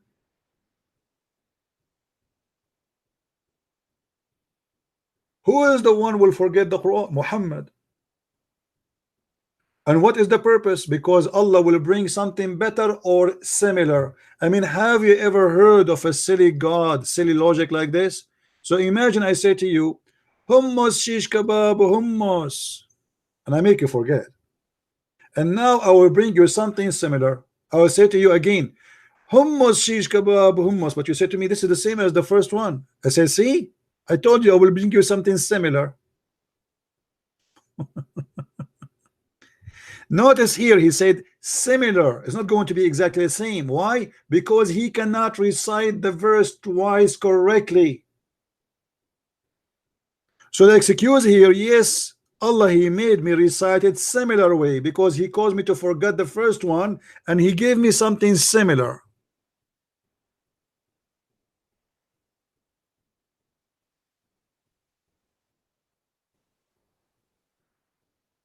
What do you say, Muslims?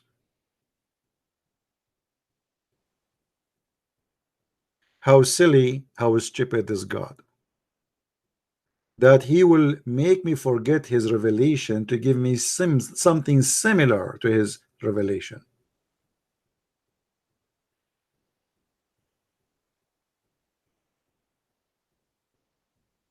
Have you ever heard of something more silly than this?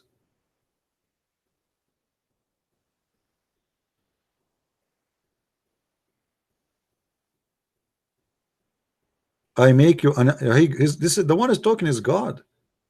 God make you forget what he told you, his revelation. I thought revelation is preserved.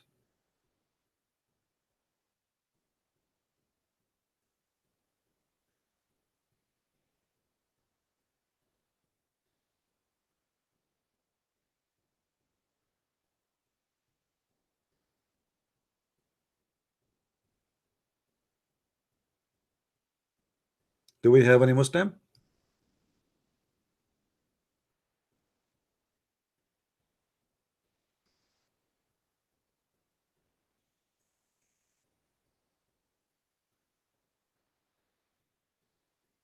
Yeah, you know, if there is a person, he is a Muslim and he have a filthy mouth, we better give him, we ban him from the text, because if filthy language will bring filthy language to our chat, then we don't welcome that. We don't want people to be filthy. Everybody is welcome, even if you are filthy, you have a filthy mouth, but don't open your mouth here. Keep the filthy words inside. So, same time, if you are a person who is a Christian, you should not speak the same they do speak. You see, I get angry, I get upset, but we should not go down to the level of the devil.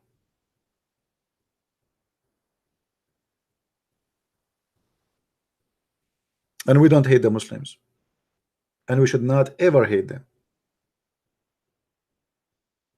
If you are a Christian, you believe in the Bible, you know what the Bible says. Love your enemy. They think we are their enemy, but we don't have them as enemies. I don't believe they are my enemy. I believe they are poor people. They are being misled. They've been taught false information about us. They've been taught that we are the worst of the creatures, the most ugly ones, the liars, the deceivers, blah, blah, blah, blah, blah. All bad things.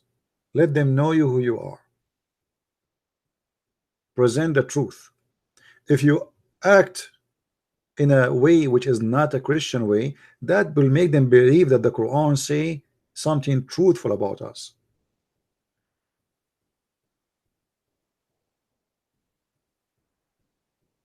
And we are not what the Quran says.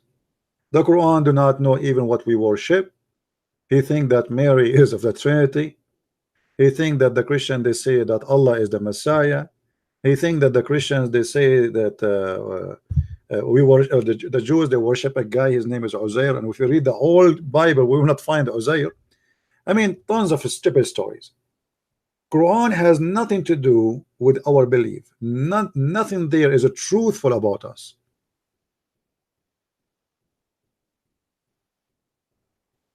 And we are here to correct them, not, you know, it might be some people they might think that I'm insulting. I'm not insulting. I find it funny, stupid. What I can do? Bring me a smart book, I will say it's smart. The verse in the front of me proved to me that the one who wrote this book is an idiot, literally an idiot. How I am God and I send you a verse and then I say to you I will cause you to forget it to make you something, give you something better or similar. How Allah can make Quran better than the Quran? I mean, isn't this idea alone is officially stupid? Imagine we have God, he write a verse, he delete a verse to give you a better verse than this verse. How it can be better? How the word of God can be better than the word of God?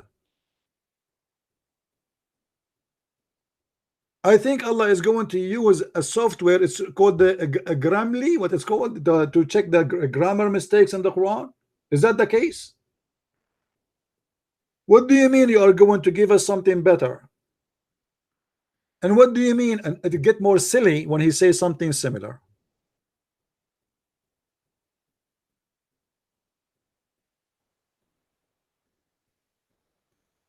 Better, similar. I'm getting dizzy here.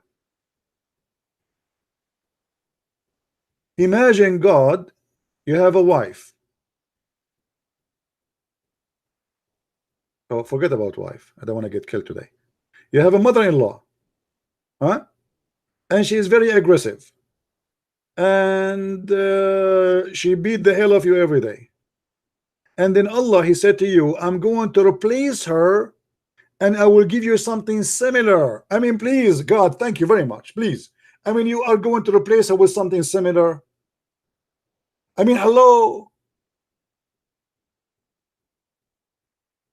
Something similar. Like, what does that mean?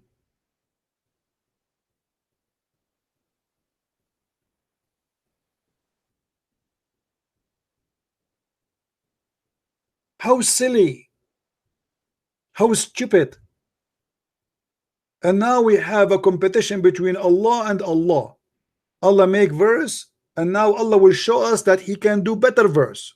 Allah, can you write better than this? Absolutely. Give me 5 minutes.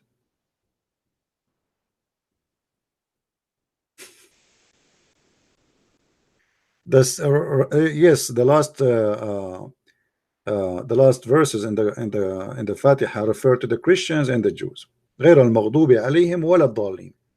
المغضوب عليهم is the Jews. Sorry, the Jews, and الضالين is the Christians, the lost, the misguided. So according to Islam, the Jews are the cursed one, and the Christians are the misguided. All right. Now, according to Quran, and this is another silly stuff. According to Quran, we are misguided because of Allah.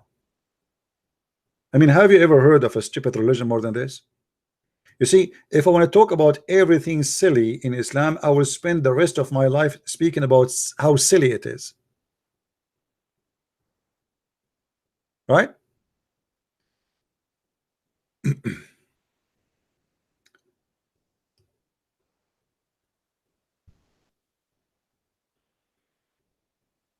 Let's see this verse.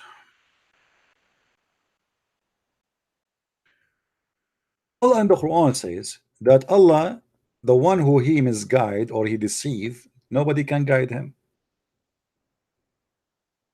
The one who He deceive, nobody can guide him. Chapter 4, verse number 88. As an example, there's many of them.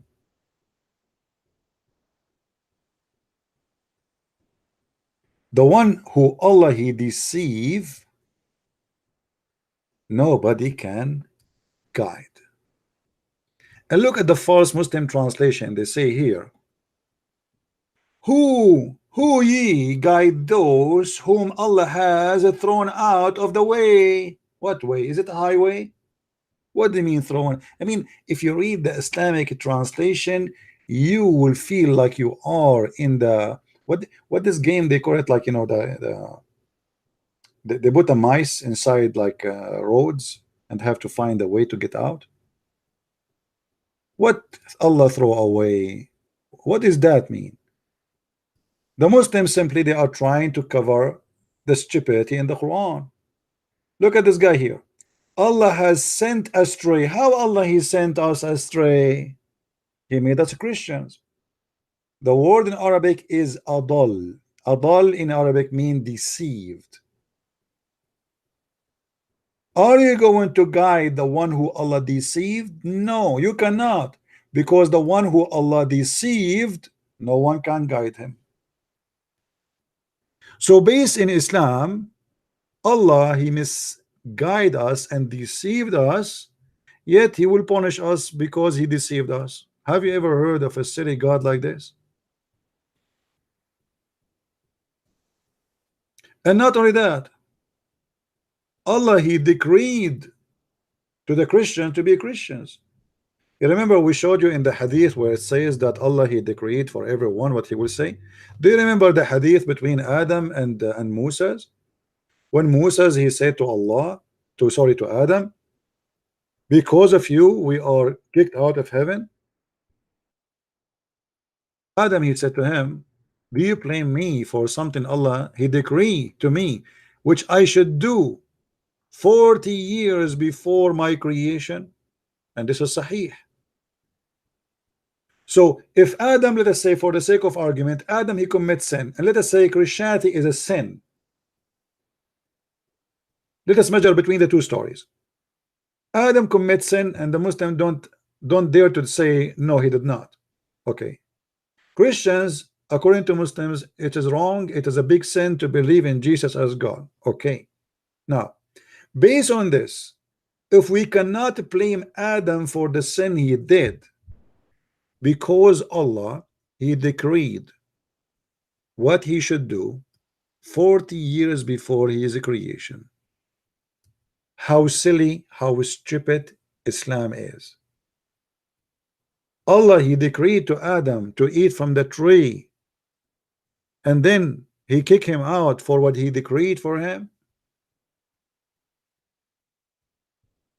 This is, let us present to you Allah the deceiver. He deceived Adam. Do you remember, guys? Anyone have the video? If somebody remember the video, if you can give it to me so we can play a little bit a part of it. When a Muslim, he called me and he says, yes, Allah, He deceived Adam because Allah wanted to be known. Do you remember? So He chose Adam to be a victim. Who remember the guy who called me? He said that, the Muslim.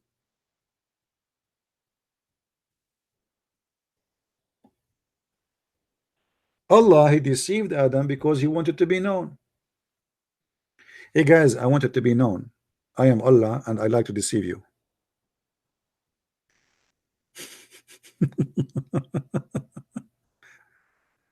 How silly this God is. So Allah, He kicked Adam from paradise, and He is not just, because Adam, as you see, Adam is a victim. He says to him, are you blaming me, you idiot? And by the way, here you look like Musa, the Muslim. They say to us, Musa is a Muslim. But if you look at Musa's question here, Musa obviously is a Christian, because Musa believes in the original sin. What original sin? Original sin is a very simple idea, that we are out of paradise because our father Adam, he commits sin. Obviously Moses, he shared the same belief with the Christians, and proven Muhammad again to be a false prophet because he claimed that Moses was a Muslim. And this debate happened after Moses died. So Moses died as a person who believed in the original sin. Do you see it?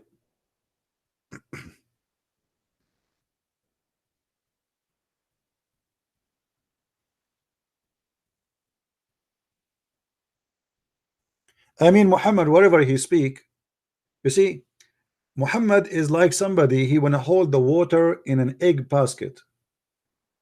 This is how silly he is.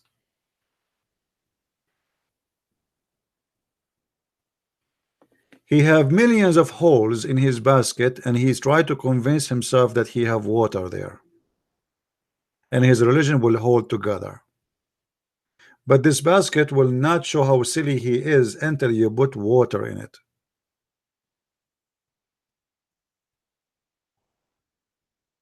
Muhammad is like a guy, he have a ship, and the ship is in the desert, and he says to you that this ship is the one will bring you salvation. And then the Muslim in the judgment day, they jump in the ship, and the flood came, and they found that the ship is full of holes.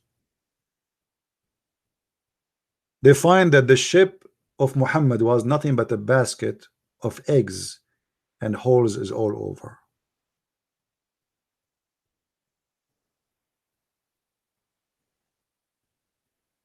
And look at the Muslims.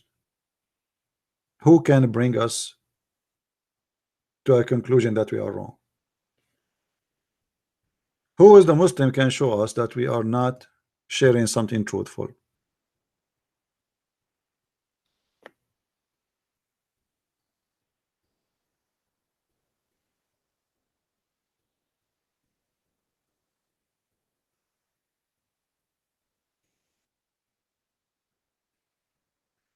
I have someone who's supposed to he left Islam, and after listening to me, I think, and he's saying to me, which one is better to join, Protestant or Catholic? My friend, don't join Protestant, join Catholic, join Christ.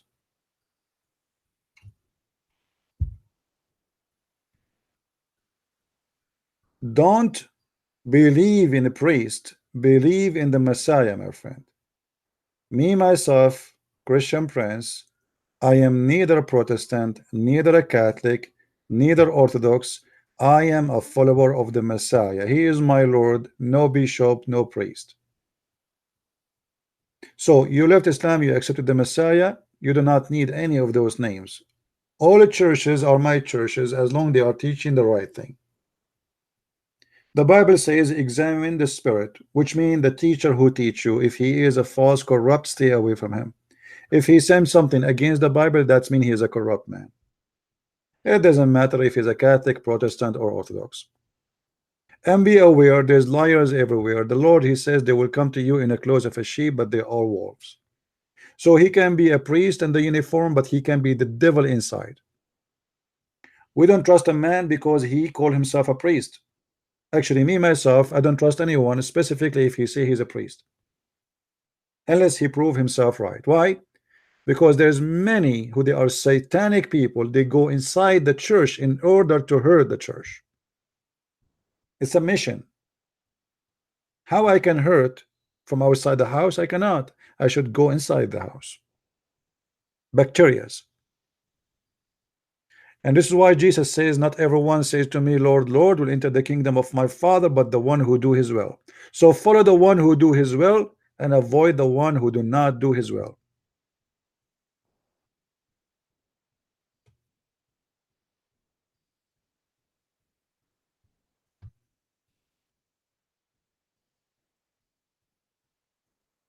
My friend, there is many people here, they like to attack the Catholic Church in the Vatican. Go and do your best, but not in my chat. I don't care for you and your Vatican. Have fun with it. We don't believe in a Vatican. We don't believe in a Protestant. We don't believe in Orthodox. Stupidity here is not allowed. We believe in Jesus the Messiah. Anything here else is not welcome. So I warn you, anyone will create division between the follower of Christ, I will spit at you and I will kick you out. Not before I spit. All those division is from the devil, not from God. And anyone he play games of the division, he is serving the devil. People of God is one. There's no churches. We are one church. And that is the church which followed the Christ the Messiah. The man who follow a man, he is a fool. The man who follow a priest, he is a fool. Don't follow me. Me myself, I'm a Christian prince. I'm a sinner like you. How you can trust a sinner, you idiot?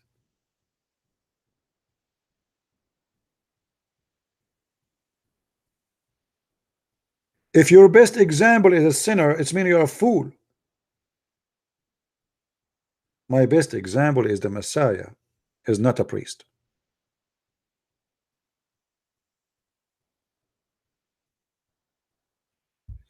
But I know many people, they like conspiracy. I mean, do you know the word gossip?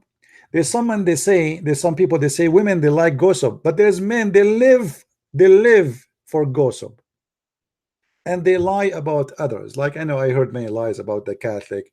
They are the one who created Islam. Vatican hiding secret, blah blah blah blah blah. I mean, it's stupidity and garbage. Vatican simply is an organization more than a church. Big organization. And corruption exists in all around the earth. Whatever human being he goes, corruption go with him.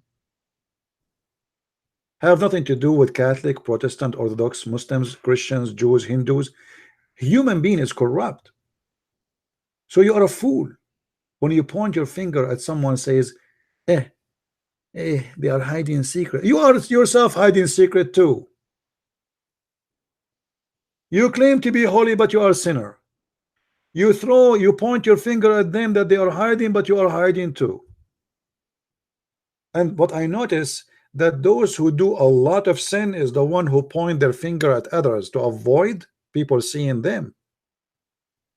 It's like when I make a scandal about someone else, so I will disappear in the crowd, so no people will not see my scandal. Do you understand what I'm saying, guys? It is satanic strategy. Let us point at the finger. This is what Jesus said. Before you see, the little thing in the eye of your brother, go and get the wood in your eye. Hey, the awesome dude. Listen, awesome dude. I have no time for a stupid talk. Either you call me or call your daddy. Take a hike. I have patience for you for the last hour. You're calling me names, but obviously you are here just to call names. You did not say anything except you are a liar. Well, nice to meet you. I am a liar because I did not say that you will go to heaven and your penis will be endless.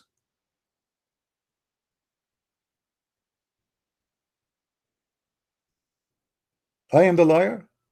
I am the liar or the one who says to you your wife ass will be 1 mile.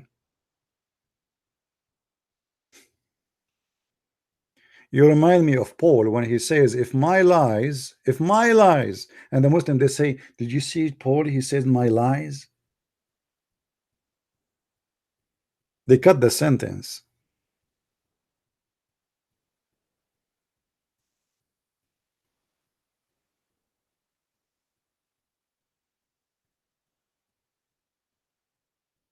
Do we have any Abdul want to say something?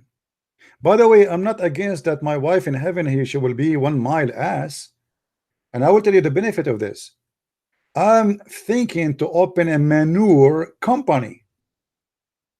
If we have at least 70 wives, 72, each one of them, her ass is 1 mile. If they do poo-poo once a day at least, and everyone provide at least a mile of manure, that's mean I will be able to have tens of thousands of tons of manure, and I will become rich from selling shit. And this will be a shitty business. Or let us say it's a hell of a shitty idea.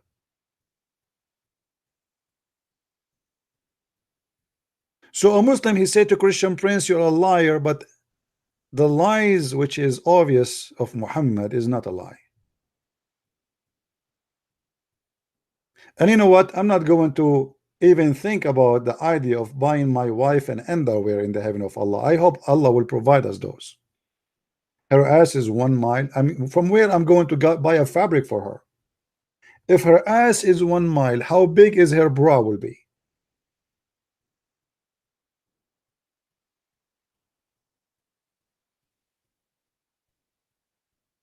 And you know what? I was thinking once to do a program of hiking in the top of those one of those women asses, because Allah he spent 1,000 years to smooth the skin of the women there, so it's going to be very smooth. I want to see. I challenge you to do a hiking in them. You will not be able to do so because it's so smooth. It's like those Japanese program, you know, you see like trying to climb the area, and they have like oil in it or water or whatever, so you fell down. It's going to be a lot harder. And let the whole world watch in satellite. Millions of men trying to hide over the ass of a beautiful whore in the heaven, and they cannot go because it's very smooth. It's very huge, very, very high. It's like a big mountain, and very smooth and very wide too.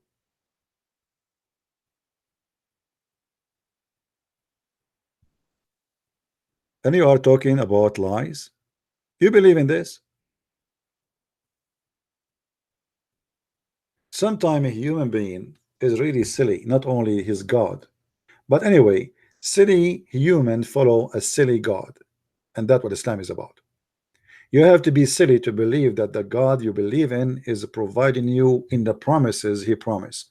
The promises of God is in clear evidence of who is he.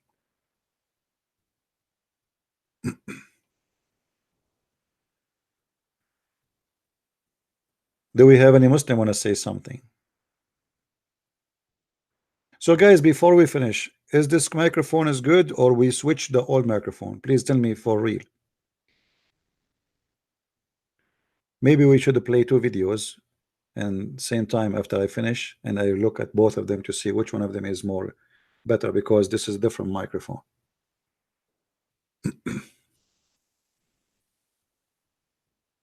Is good. All right. We have this guy, Kani Nani. You will expose me soon. Why you don't do it now? I mean, why soon? Why Muslim they keep saying to me soon, and this is since 20 years ago. How soon? You remind me of your prophet when he says soon the Messiah will come, and the Messiah never come. Your prophet said the moon is split and judgment day is near, and here we go, 1400 years ago. There's no moon split and there's no judgment day is near. Soon you wanna expose me? Expose me now. I mean, why you are being very merciful? Why soon? Huh? I think he is using soon. He mean inshallah, and as long you are saying inshallah, it's mean will never happen. Right? Anyway. Anyway, guys, soon, inshallah, the Muslims will debate me. Inshallah, soon. Inshallah. Yeah. After all, the Muslims leave Islam. Do you know how many Muslims left this week just from Indonesia because of my videos? You will not believe it. I mean, I am receiving messages like rain from Indonesia. Me, myself, I could not even believe, because as I know, Indonesian don't speak English, most of them. But look what happened. There's very nice Christians who they are downloading my videos, adding translation to the videos. And people like most of people who they speak maybe little English. I mean, like I receive messages. It's kind, you can tell the one who is speaking his English is really like basic, but yet they are leaving Islam left and right because of those Christians who they are translating the videos into the language of the Indonesian. They are doing a great job. Actually, if you take a video of mine, you translate it to Indonesian, after 2 hours you will find it have like 10,000 view. There's videos have like 100,000, 200,000. So Indonesian are thirsty to know the truth about the cult of Islam, and they are leaving Islam left and right, and I'm very happy for them. Very happy for them. And this will happen around the earth. This internet is a disaster for Allah. It's a big disaster. The Muslim, they use the internet for their propaganda too, trying to fool many Christians, and they were able to fool some, but it doesn't work for long. And actually, even those who converted to Islam later, they will become an enemy to Islam when they discover that they've been scammed and lied to. The same as we saw with the guy he called himself a brother Ishmael, who was a Muslim for more than 16 years.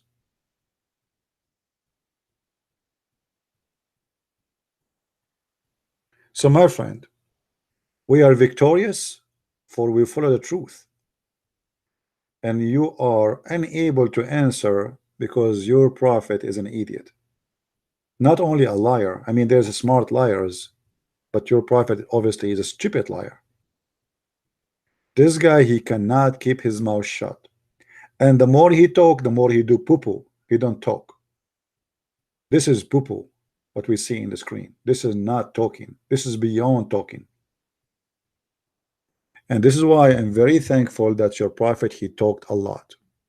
So now we have a lot of manure, enough to fertilize every mouth speaking lies, to fix their mouths and make them understand better.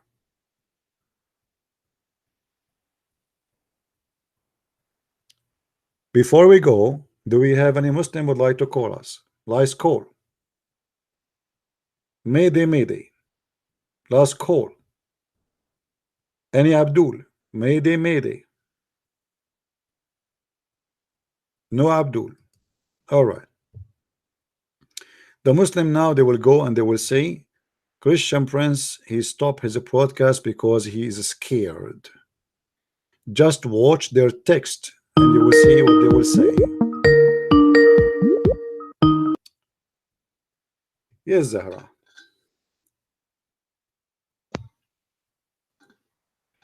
Hello? Hello, can you hear me? Yes, Zahra, how are you? I'm good. How are you? Can you speak louder, please? Yes, is this better? Let me see. Maybe it's from my side. I'm not sure why the voice. No, my speaker is all the way up. Okay. So what do you want to say to us, Zahra? Go ahead. You challenged earlier. You had a challenge for us Muslims, right? Okay. If it choose like a chapter, would you go to chapter 109? 109. All right. Are you sure? Yes, it's a very short chapter. If you don't mind, like No just problem. going through the. Okay. But this is your choice, right? You will not regret. I won't. Okay. Guys, Inshallah. this is her choice. She will not regret. Actually, I say, and don't be offended. We made a challenge. You called me because of this challenge, correct? Don't cry, not like last time. You promised me you want to cry? I didn't cry last night. Last time, I was emotional because I was reading the pact. Okay, come and on. Okay, here we go, guys. This is a chapter. Our sister Zahra here, she chose for us, and the challenge for me to prove it is stupid. Not only is stupid, it's beyond stupidity. Let me show you why. Say or disbelieve, or disbeliever, kafirun, kuffar. I worship not which you worship, nor you worship which I worship, and I shall not worship that you worship, nor you worship that I worship. Into you your religion, into me mine. Let me show this you is how. from the Hold on. creator. This is a message to humanity from the creator. Okay, but this is You stupid will not message. be able to change hold another on. person's belief. My friend, And I saw in your chat many people my are friend, praying my to friend, become a Christian. Are you going to I cry? will never become a Christian, just like many don't want to become a Are you Muslim. going to cry I am now? very happy with my Are you going to religion. cry? I believe in the one Are you- creator You who call is me? not a man, who is not a woman, Okay, who did not give birth Hold and on. will not be given birth to. First of all, your God is a man. Don't change the topic. You call me to talk about No, the chapter. no. Okay, The here we go. Arabic word is No, is here we go. my creator is not a man. No, your God is a man. Don't No. lie. Here we go. This is the hadith in front of you. It's sahih. Your God is a man, and he look exactly as the following. He is short, he is hinted, he is woolly haired, he's not one-eyed.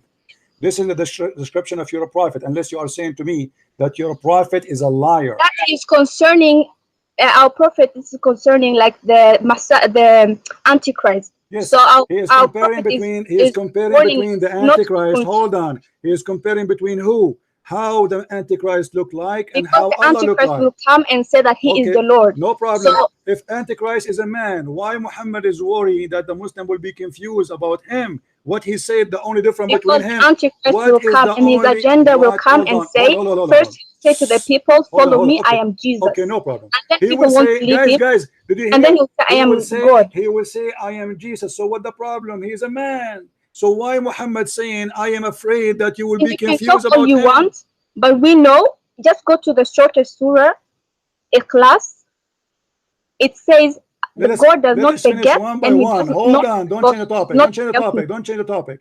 Why Muhammad is confused if this man will say, I am Jesus?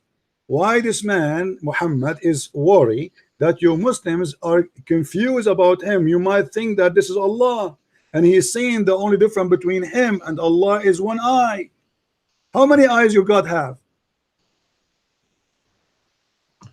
We are taught not to have any pictures of our creator, but we know this is not the that question. it No, is you not have. like us. No, you have. You Like have. our creator No. is nothing like we've ever seen I'm not before. asking you about the picture now. I'm asking you how many eyes your God have.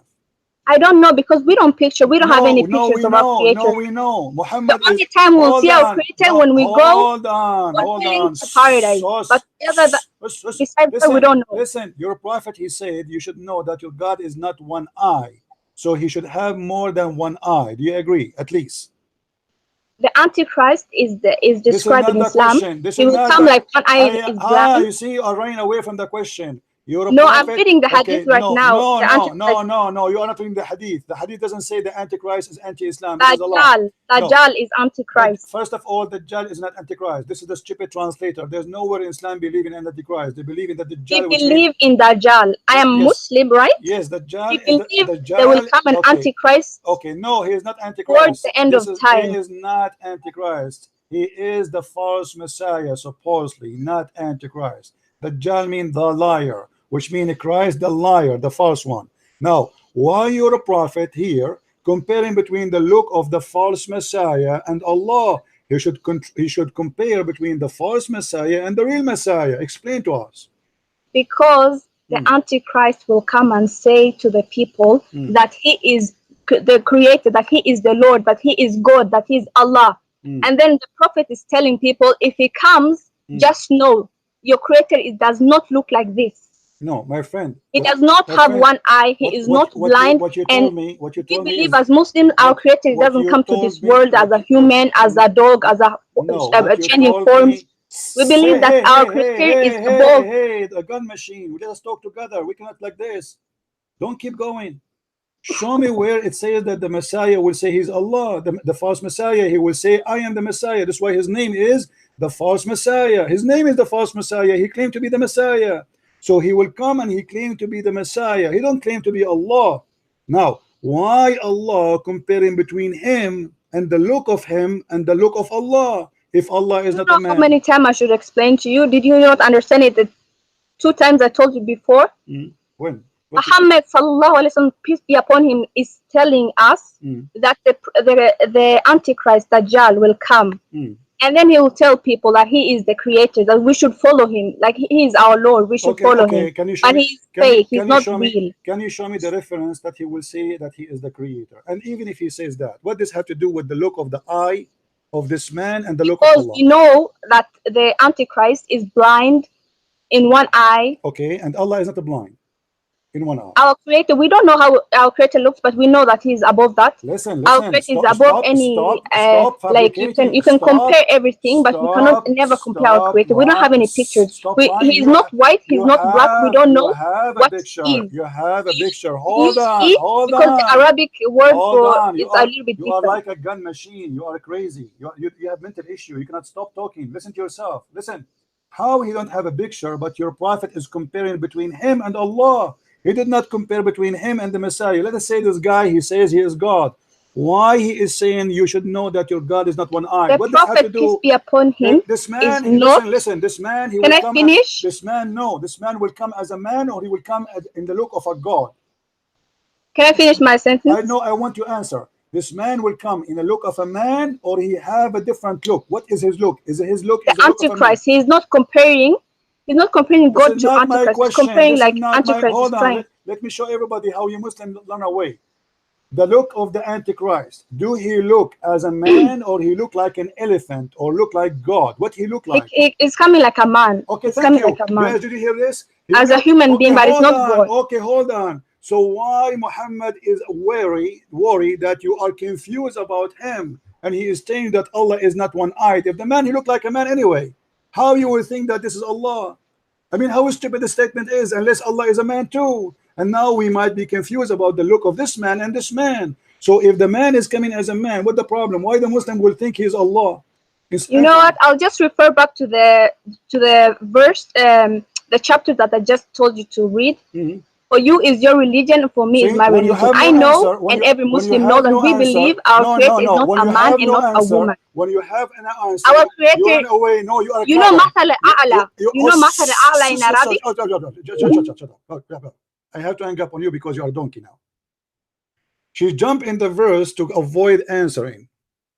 And I will go back to the verse, by the way, because we accept the challenge, and you chose the perfect verse to prove Islam to be false. Just wait. I asked her if the man, the false Messiah, will come as a man, or he will look like an elephant of God or God. He said, no, he will come as a man.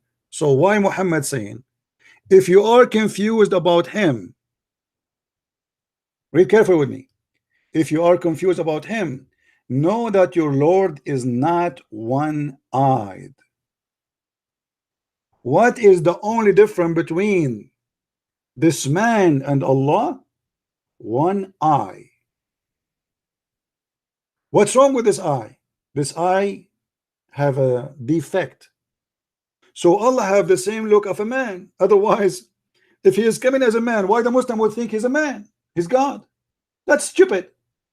If you Muslim reject a God to be a man, then how in the world Muhammad is saying, if you are confused about him, you should know that your Lord is not one-eyed? This should be, he should say, you should know that Jesus or the Christ is not one-eyed, because this guy is taking the identity of Christ.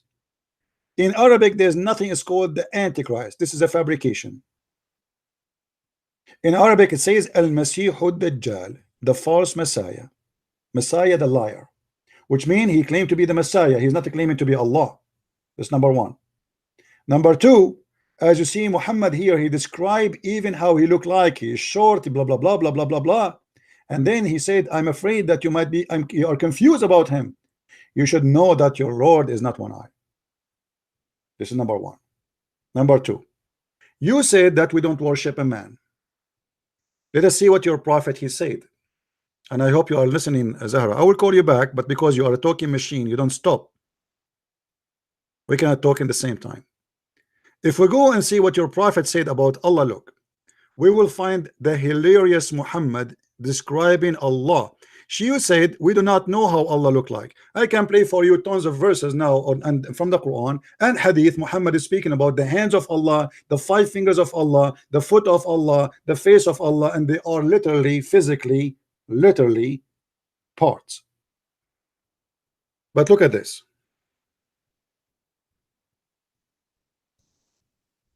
Muhammad said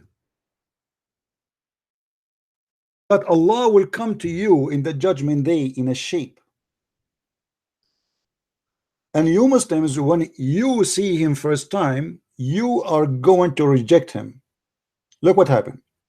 Allah will come to them in a shape other than the one they know and will say, do you see the word shape? So your Allah confirmed to be a physical being. And all the Muslims, by the way, agree that he is a physical being. He have no spirit, he is not a spirit. So Allah will come to them in a shape. What shape is that? The Muslims do not know. And he will say, I am your Lord. The Muslims will say, we seek refuge with Allah from you, which means the Muslim, they consider Allah a devil because he changed his shape.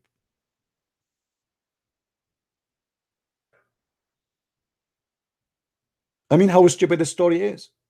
You Muslims, you will accuse Allah to be a devil because he changed his shape, which means you Muslims, you worship a shape, you don't worship God.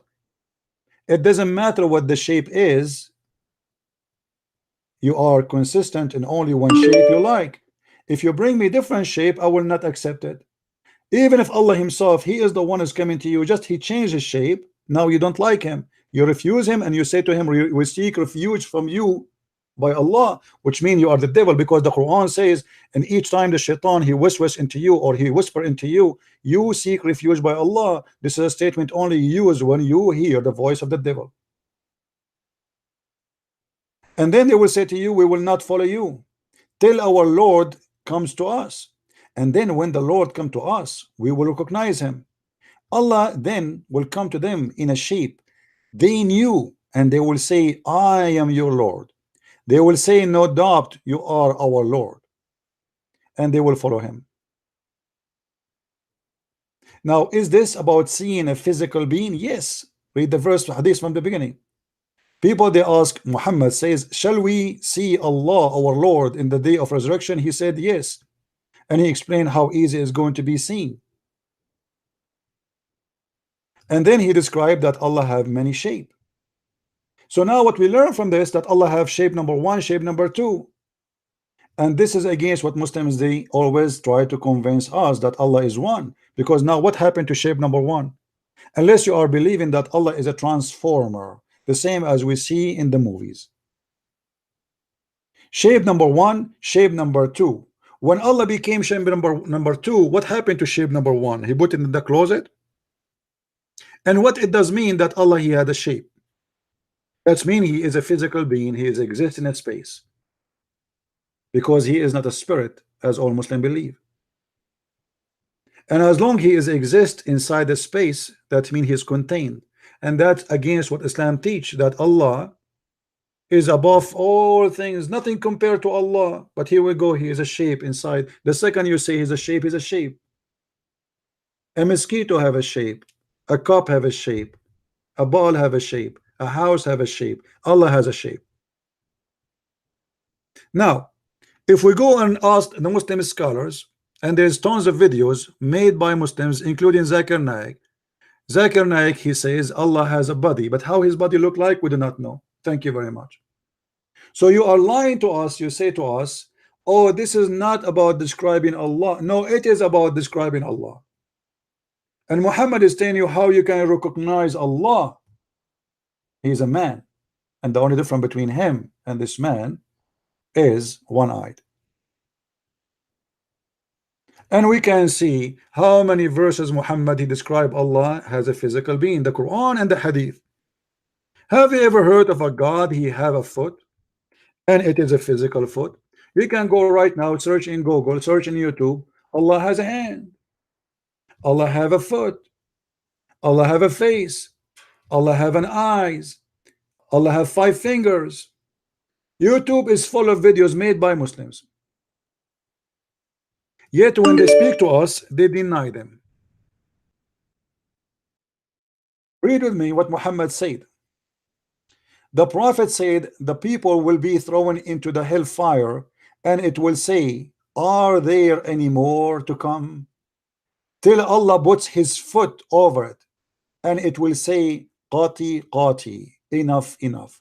You can go right now and search in YouTube for the video made by sheikhs about Allah have a foot, and they explain and they say, yes, this is a literally foot, a real foot. Allah have 5 fingers. Allah have 2 hands. And by the way, the hands of Allah is both in the right side, which is very funny God.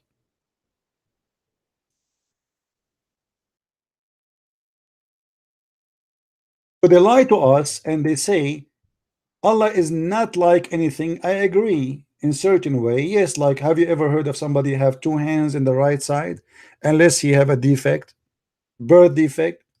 And both of the hands of Allah are right hands. How stupid that statement is. So Allah have 5 fingers, Allah have 2 hands, Allah have face, Allah have 2 eyes. Allah is a human being.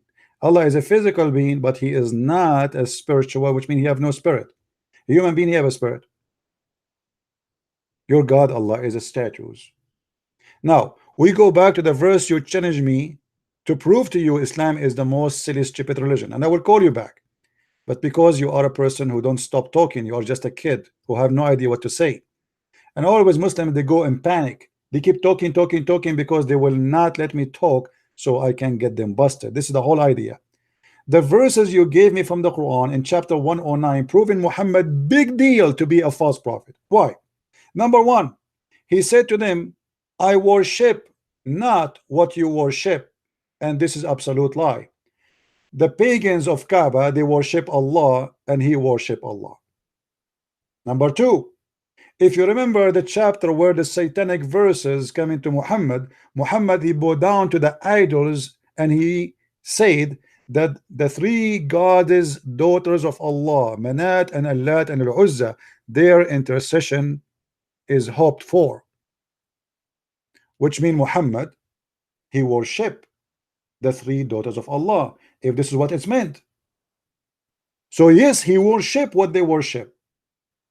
Then nor you worship what I worship, and this is again a proof Muhammad to be false, because later all the people of Mecca, they worship what he worship. If Muhammad is a prophet of God, he should not say such a statement, because this is a prophecy. And you will not, وَلَا أَنْتُمْ عَابِدُونَ مَا أَعْبُدُ, which means now and in the future you will not worship what I worship. And I shall not worship what you worship. And this is proven Muhammad again to be false prophet, because when he received satanic verses, he bowed down to the 3 daughters of Allah. And you are not worshiping what I worship, proving again that Muhammad had nothing to say. He's repeating the same sentence over and over. This is cannot be God. Already you said they will not worship what you worship. Why you are repeating the same again and again? The whole chapter have nothing to do except repeating the same thing. Let me make it simple for you. I will change one word. Instead of saying worship, I will make it eat. So I eat, all the kuffar. I eat not what you eat, and you will not eat what I eat, and I will never do eat what you eat, because you do not do eat what I eat, and you will never do eat what I eat, because I have my food, you have yours. If this is a chapter from God, then who is the stupid? This is God wisdom.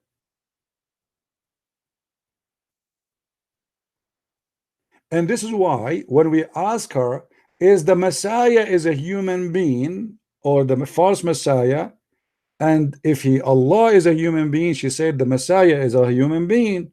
So why Muhammad is worrying and comparing between the look of Allah and the look of a man?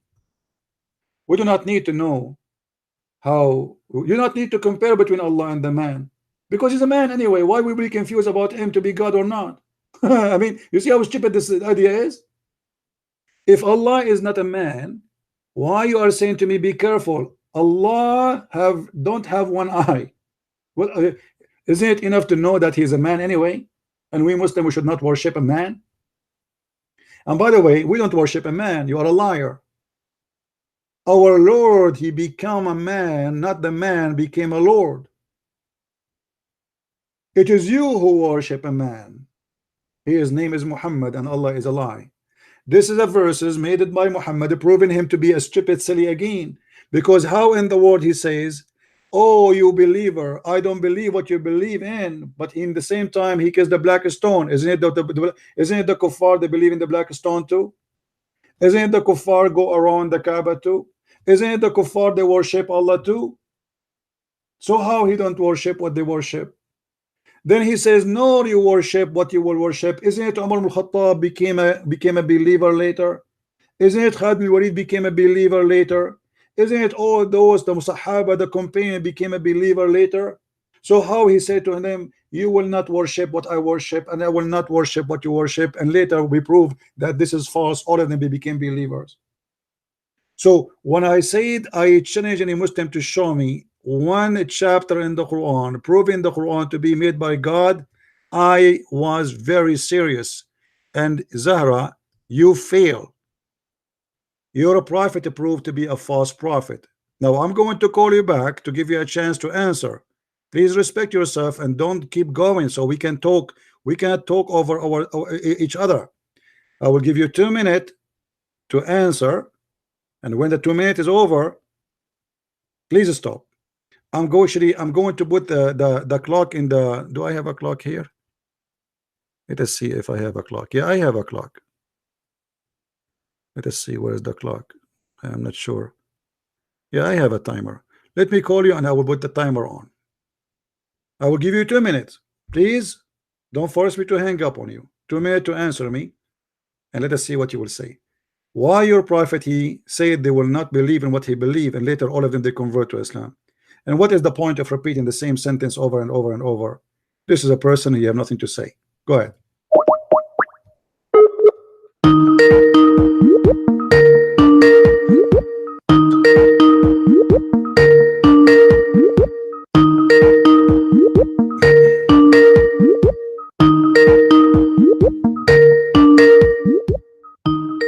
Answer. She did not answer. All right. So do you see, guys, how they prove to us Islam to be false again by themselves?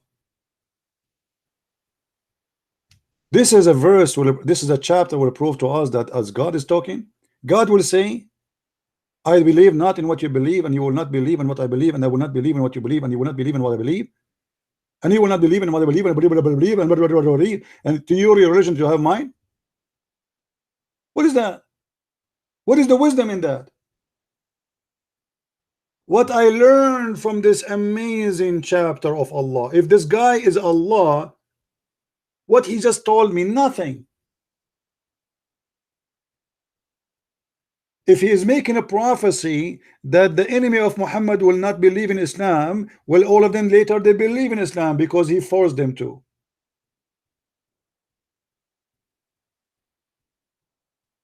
So what you choose from me is a clear proof and evidence that Muhammad is a false man. And by the way, additional proof of corruption in Quran, why you Muslims you add Bismillah ar-Rahman ar-Rahim in the top of the chapter if it's not there? This is addition. Fabrication. And Al-Kafirun is one of my favorite funny verses or chapters in the Quran. Imagine a waiter, he come to you in the restaurant and you say, he said to you, how I can help you, sir? He says, you say to him, you need to learn. You see this guy in front of me? I want you to bring me food different from his food, because I eat not what he eat, and he do not do eat what I eat, because I nor the eat what he eat, and he will never eat what I eat, because I don't eat what he eat, and he don't eat what I eat. He have his food, I have mine. Can't you tell that this is a very silly statement from somebody claimed to be God? The one here supposedly is talking is God. This is God talking.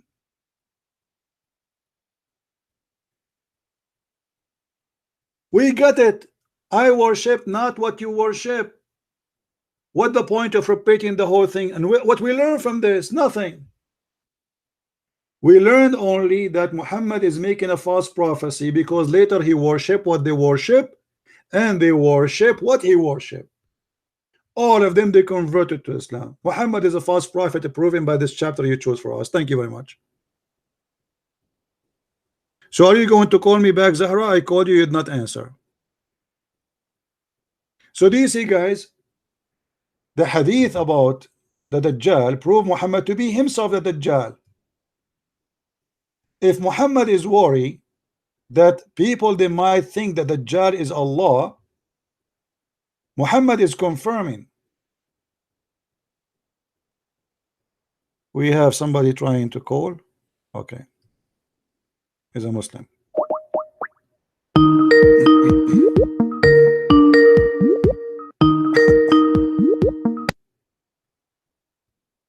Yes.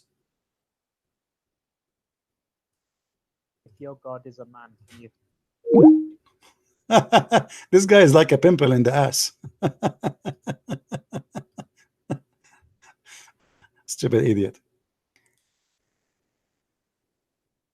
If you go in the hadith, if we go back in the hadith itself is telling us a lot that the Messiah must be God. Why? Do you remember that this woman, she said that the false Messiah, he will claim to be his God? Did she say that? Guys, did you hear her saying that? It's recorded. Okay. If he is claiming to be the Messiah, how that will make him God unless the Messiah is God? Are you getting my point, guys? She said that this person, he is the false Messiah. As I said here, Al-Masih al-Dajjal is not the Antichrist. This is a false translation. In Islam, there's nothing called Antichrist. Zero. Nothing. This is a lie. His name is Al-Masih al-Dajjal. Dajjal in Arabic mean liar. The Messiah mean, you know what Messiah. So the Messiah, the liar. Why he is called the liar? Because this is a fake Messiah. He claimed to be the Messiah. We heard her saying that the false Messiah will claim to be God, but the fact he's just claiming to be Messiah. By claiming to be the Messiah, you claim to be God. Thank you very much. You just proved to me that Muhammad in this point, he believed that the Messiah is God. And this is in the stage where Muhammad was trying to be hypocrite to the Christians. Muhammad, for a certain time, he was trying to be Christian. When the Christian reject him, he reject them. Before that, Muhammad was trying to be a Jew. When the Jews reject him, he reject them too, and he decided to kill them both. In this moment, Muhammad is saying to them, be careful, you should know that the Messiah is not one-eyed, your Lord. Because the comparison have to be, it should be between the false Messiah and the real Messiah. People, does that make sense? If somebody says to you there is a fake Christian prince and a really Christian prince, why you are putting Allah in the middle? Isn't it weird? What the look of Allah and the eye of Allah have to do with this guy? This guy is claiming to be the real Messiah. So we should warn them about how the real Messiah look like and how the fake Messiah look like. If Allah is not a man, to compare between them is stupid. In fact, this hadith was speaking about the Lord, the Messiah. The scam Muhammad at that moment, he was a Christian Nasara, a cult leader, trying to convince the Nasara, I am like you. And this is why he compared between the false Messiah and the real Messiah. Yes, Zahra. I will give you 2 minutes, Zahra. Do you hear me? No. I will give you 2 minutes. I will give you 3 minutes. Here we go. The count started. Go ahead. I don't need a You do not need that. Okay, what do you want? So go ahead. Regarding like you're talking about like why is it repeated? What? The verse, you said that the verse is repeated. Yeah. What the about reason it? is because as human beings, Uh-huh. we learn by repetition. Oh. So the reason why I chose this verse, this chapter, was regarding like other faiths, talking about Muslims, like maybe they should become Christians. And even you were bragging like you made Indonesians become Christians. So this chapter is related to the subject because like our Creator says like that we should defend our religion. Why you should defend the religion? Can't he defend his religion?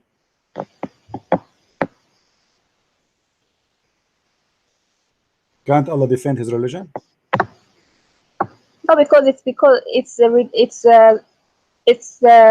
directed to us. Like if someone comes to us and tries to tell us like we should become Christians, then we're just gonna respectfully tell them no. Okay. This So is Zahra, your religion, guys, Zahra, and this is my religion. Zahra, she said that the reason they repeat the same sentence, which is stupid. She said this is not because a human being they cannot learn unless we repeat to them. But if this is the case, we should repeat in every chapter in the Quran. We should say the same term the same way all over the Quran. So why only in this one it's coming this way? Secondly, why Muhammad says I worship not what you worship, and you nor you worship what I worship or you will worship, and later all of them they became worshiping what he worshiped. So Muhammad is a false prophet. He was saying nor you will worship what I worship, nor I will worship what you worship, and later all of them they are worshiping one God. So Muhammad is a false man. He made a false prophecy. Go ahead, answer. Like I told you before, this is directed to us. Like it was directed to Muhammad Sallallahu Alaihi Wasallam, what you should tell people that try to convince Muslims. No, this is because not, our Creator but you are is talking, all-knowing. but this is God but knows this the is you future. will say to me, this is you will say to me, right? Okay, so you say to me, I worship not what you worship, and I am from Quraysh, and my name is Khalid bin Walid, and then later I convert to Islam. So this is a false prophecy. When Muhammad he said But that, were they forced? when Muhammad, None of the people were forced to become Muslims. hold on, no, we will show you. Okay, let us say they are not forced. This is even proven more to be horrible, because if he did not force them and they still convert to Islam, that's mean Muhammad here he made a lie. He said to them, you will not worship what I worship, and later they worship what he worshiped. He was talking to who? He was talking to Quraysh, and Quraysh all of them became Muslims. So I don't worship what you worship, nor you worship what I worship. You will not worship what I worship, nor I will worship what you worship. And later all of them they worship together the same God. So it's a false prophet, false God, false prophecy. No, because this is still relatable. Until today, the Quran is relatable. No, he was speaking Look to at the your people chat, of people Quraysh. telling me, praying Okay, for me to become a Christian. Do, I will never okay, become a let Christian. me ask you. From the day I'm born to the day I'm dying, I'll be a Muslim. Good for you. So you will have sex in the heaven with 70 men. We don't have that. What do you mean? So I don't know what you're talking about. How many men will sleep with you in heaven? We don't have the men becoming that. We have other like Hur al-Ain. Okay, so if I and convert that's to another Islam, subject. okay, Zahra, I want to explain to me. I don't mean to insult you. If I convert to Islam now, Allah promised me I will have 70 Zahra like you, or 72. No. How many Zahra I will have? You know, you have a really disgusting way of debating. Like, if you're gonna debate, why can't you just be serious? I am serious. It shows your character. Are you making fun of Allah's words? Isn't it the Quran says Allah will promise them virgins in the You're heaven? not gonna get me. Why You're not? gonna get like Why there's different creation. Our Creator. What By do the way, what do you mean? Okay. What do you will go? Allah will put you in the disposal. What do you mean? I will not get you. I will get who?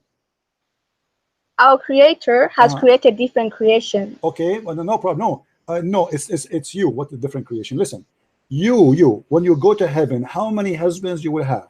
Just one. Okay, and the husband you have, how many? The husband I have. How many women? I'm married to. I'll be married in in paradise. Hold on. And he, how many women he will have? Just one. Where do you get this from? Are you lying? The ones that are promised Hur al-Ain. Zahra, you are a liar. I challenge you in front of everybody. I'm listening. Show me where in the Quran or in the Hadith it I says. I just heard like the No, martyrs. I know the verses about the martyrs. No. I wanna get You are a the liar. creation of You it. are a liar. You are a liar. Certified I'm not one. a liar. Okay, You here are we the go. liar. I'm going to give You you are all the the time liar. you want. You Okay, live by okay, lying. prove me wrong. Prove to me that you, as a Muslim woman and Muslim man, will have only one woman in the heaven. I am listening. Go ahead. Prove to me. You are a liar. I don't have the specific hadith in front of me, What but if I show you the hadith says that the Muslim man will have a lot of women in heaven? that's for the martyrs. What for what? No, not for the martyr. Listen, Zahra, I don't have time for kids. Get lost. As you see, they have no answer. The reason repeating the verse because a human being will not understand until he repeat. Well, you don't understand until now. He will go, you are repeating the Quran for centuries. If I give you any verse in the Quran, you will say Allah knows best what he meant. Same time, if this is need repeat to understand, what about complicated issue? If such a silly chapter need to repeat so you might understand. I don't worship what you worship. This one we need to repeat it so we can understand. And again, you did not answer about the Quran making a false prophecy about those who don't worship what I worship, because later they worship what he worship, and Muhammad himself, he worship what they worship. He bowed down to the idols and he worshiped them. Now you said that a Muslim man, he will have one woman. You are a big fat liar, shame on you. But that according to Islam will take you to heaven, which mean according to Zakir Naik, brother, anyone remember what Zakir Naik, they asked him about the hur? They said to him, Indian women, she said to him, why the Muslim man will have 72 hur, and the Muslim woman, she will not have that. He said, brother sister, first of all, the word hur is a plural word, and it's possible to be male and female, which means according to the Quran, it doesn't say that hur is going to be for male or female. And your sister, in the heaven of Allah, you will have 70 hur too. So she will have 70 men to F her, which is absolutely false, because the Quran says that the word hur is about females. How we know that? Read carefully and love. Zakir Naik. Chapter 55, 56, chapter 55, verse number 74. It says, Lam yatmuthahun. In Arabic, the word noon, the letter noon here, is something we use only for female. It's called noonun nuswa, the noon of female. This is a letter we add at the end of a word to make it specifically, to make it clear that this is for females. And the word itself says yatmuthahun, which means they will bleed and lose their virginity. So the stupid Zakir Naik claim that this is not about female women who will be jailed inside their tents, who no genie and no human did have intercourse with them. If we change the translation, because every translator here will give you his own scam, look what the translation, the accurate translation say. This is the most accurate translation exist for this verse, wherein both of those medians restraining their gallants upon their husbands, not wives, whom no man, no genie. It says in Arabic, lam yatmuthahunna insun wala jan. No man, no genie. What yatmuthahunna mean? Read with me carefully. Has opened their hymens with sexual intercourse before them. Now, how many women those women are? This woman, she said, one man, one woman. You are a certified liar. Look what Muhammad said. We can show you tons of verses and hadith which is sahih, but let us take this one for fun. Sahih al-Bukhari, the scam of Sahih al-Bukhari. She said, one man, one wife. the Prophet of Allah, and she said only for the murder. Yeah, right. For the first batch of people who will enter paradise will be glittering like a full moon, and the batch next to them, they will be glittering like a most brilliant star. And by the way, Muhammad, he made a mistake here. He think that the moon is more bright than a star. So the first batch, supposedly they are the more noble, but yet they are glittering like a moon. And the second batch, they are glittering like a star. Muhammad, he think the moon is more shiny than a star. And then he says, their heart will be like the heart of a single man, for there will be neither enmity or etc etc. And then he says, everyone will have two wives from the houris, who will be beautiful, pure and transparent.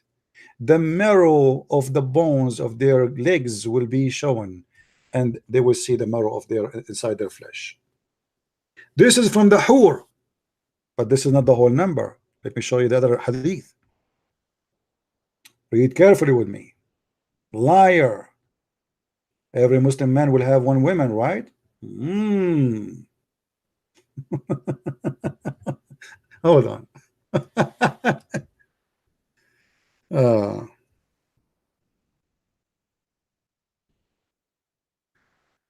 Oh boy. Here the Hur al-Ain, they will sing for you. Look at this hadith, by the way. The Prophet of Allah said, whenever a woman harms her husband in this world, that without any do right, his wife among the houris, many of them says, you must not harm him. May Allah destroy you. He is only passing guest for you. He is my husband. Leave my husband alone.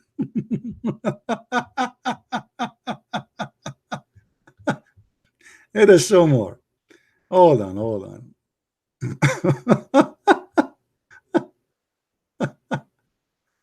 All right.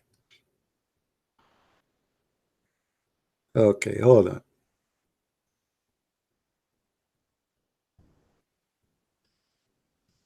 Let us find some reference. One man, one women. Muslims. I mean, can you find a Muslim is truthful, is honest? It doesn't matter. They are old, they are young, they are possessed. All right.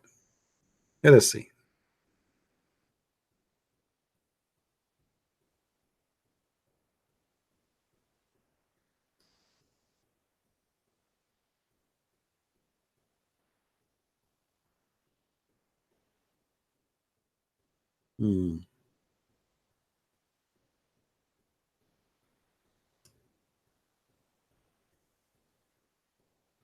Let us see if we can find this one in.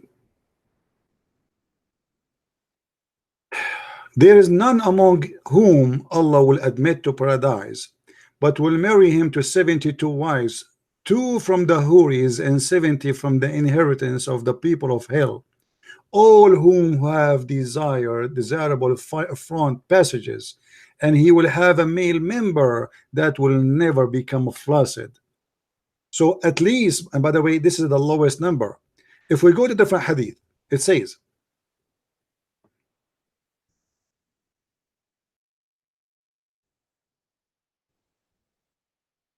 because the number change, depend who you are.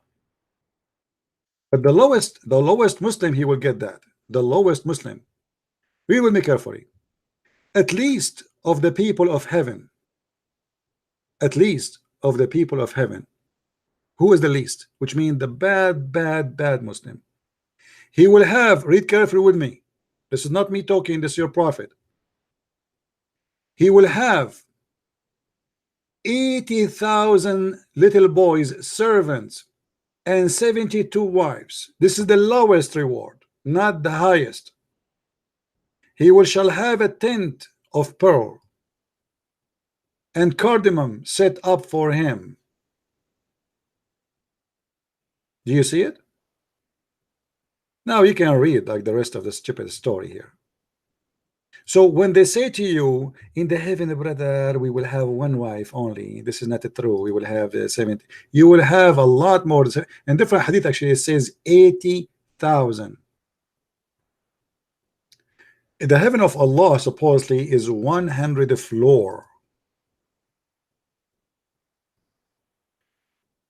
Even the Quran says that in the heaven of Allah there will be fakihun, busy fakihun, doing busy stuff. What is the busy stuff? Let us see.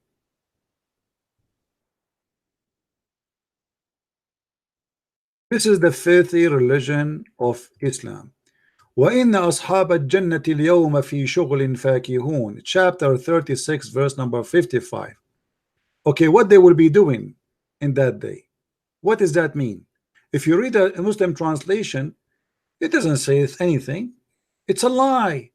Let us go and see what they will be doing literally in that day. 36:55.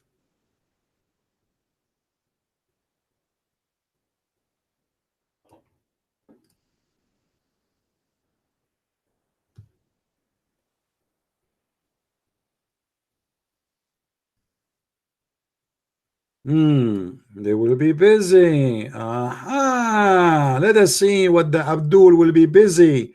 They will be deflowering Zahra. Do you see it, guys? What the Muslims are doing in the heaven of Allah, they are doing bang bang. In the Muslim translation for the Quran, they did not explain to us.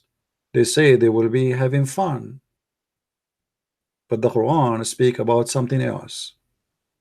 They will be literally effing women, opening their private part which never been used before, brand new, deflowering virgins. And not only that, each time you sleep with the virgin, she become a virgin again. And if you don't believe me, we can show you the reference. You can go actually get my book Sex and Allah and you can read it.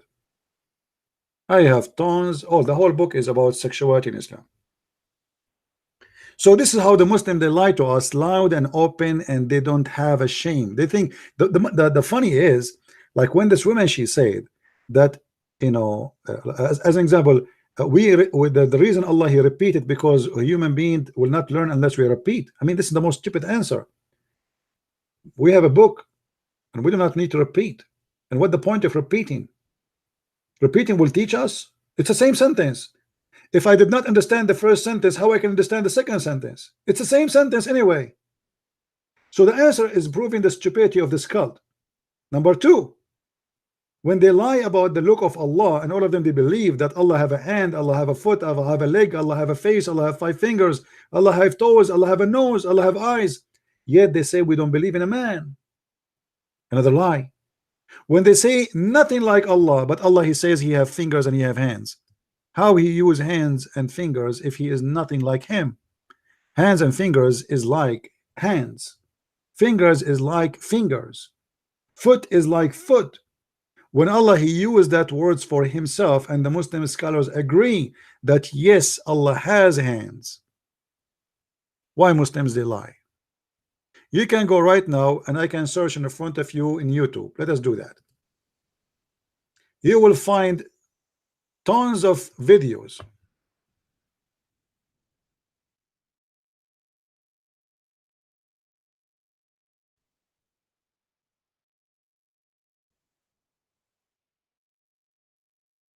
How Allah look like? Do you see it? Watch this video. This is your Muslim cleric. How Allah look like? He said to you, yes, Allah have hands, real hands. He said Allah he said he have hands. What I can say? I'm just saying to you what he said in the video.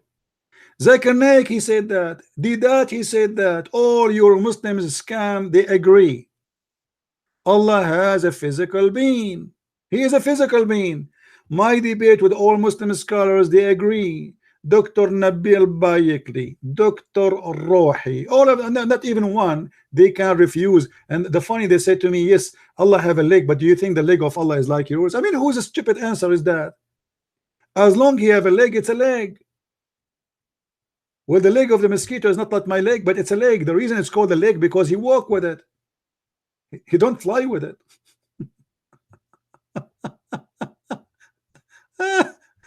Allah has hands. Allah has hands, my friend. So how the look of how Allah's hands look like? He have 5 fingers. By the way, I found that the Muslims are flagging the videos of those guys who they are saying Allah have fingers. You remember? They flagged them. You believe it? Allah has hands, mouth, heels, fingers, shin, even shape. Do you see it? And the video is under the deen of Islam, and this is your sheikh is explaining. Allah has what?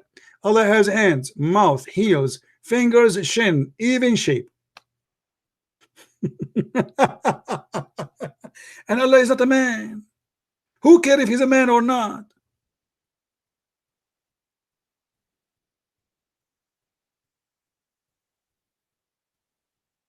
And why Allah have fingers? What he would do with them? He would collect boogers.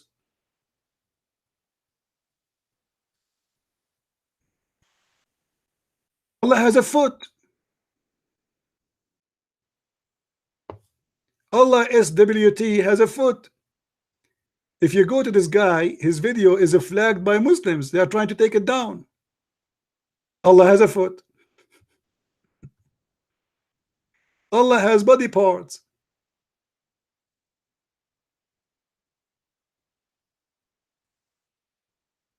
They are very confused cult. They think their God is different, but the fact their God is just a shape. He is obviously, he is a physical being. Whatever he is, he's a lie. He doesn't exist. He have no spirit, but he have a body. Okay, that means he's dead. Because the spirit simply means the power of life. If you don't have a spirit within you, it's means you are a dead body.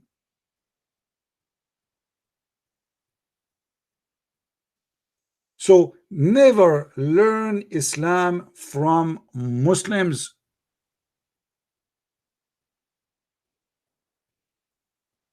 They are certified in lying. They have no shame to lie. We just heard this woman saying that the Muslim women and Muslim men only will be having one man, one woman. Look like this woman, she is locking her door in her, and she do not know that the whole world now knows that Islam believe in many women in heaven. Already in earth you have 4, you idiot. In heaven you will have 1. You're a prophet in earth, he have 13 wives. Allah promised him to have the power of 4,000 men for sex. A Muslim man, he have the power of 40 men, 100 men, sorry. No, the Muslim man will have the power of 40, and the prophet, hold on. Yeah, the Muslim man will have the power of 100, and then the Muhammad, he have the power of 40 of people of heaven, which means he will have a power of 4,000.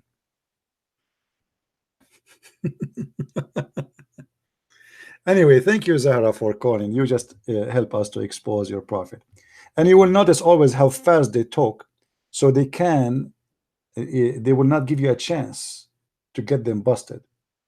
And remember, this verse always, you can use it, the one she choose for us to prove Islam to be right, is one of the most wonderful. I encourage every Christian actually to use this verse to expose Muhammad. There's no way that this verse is written by Allah if he is God, if he is a true God.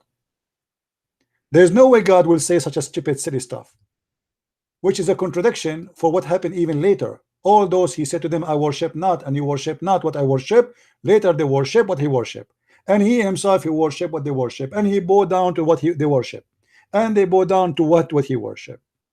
So it's a false prophecy of a false prophet, proving an empty word of an author. He's trying to make a rabbi music, saying nothing there. It's the same as many rabbi songs we hear in TV. There's nothing there. It's just a guy repeating the same thing. And by the way, this is all over the Quran. And she is right. Muslim, they will not understand unless you repeat. Actually, they don't understand if you repeat. But the point is to make them repeat, not to understand. Because I never saw a Muslim he understand what he is repeating. Especially they are repeating in a language they don't even speak. So how they can understand? I will give you just an example before we go. The Quran is full of example of repeating, which is a failure in the Arabic. You see, in Arabic, if you are a poetry man, if you are a person who is making poetry, and you repeat the same sentence all over, that means your poetry is rejected. You go ask anyone who is he study Arabic. If you repeat the same thing, it's mean you have nothing to do with Arabic.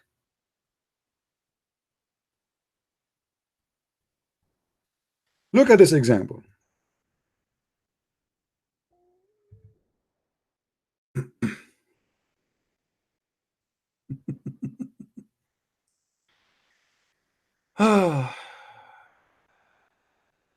Look at this, guys.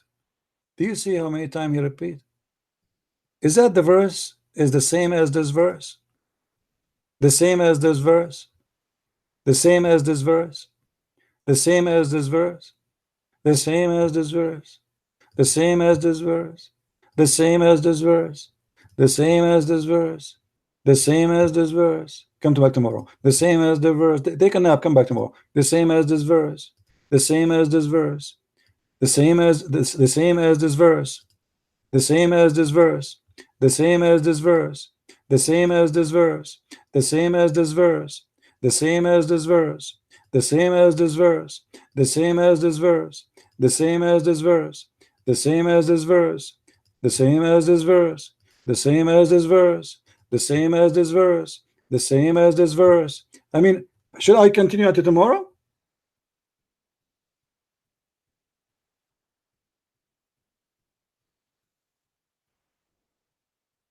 And this what make the Quran translation is very easy. I translate one verse and I post it all over. This chapter will be the easiest for me to translate. Actually, already I did.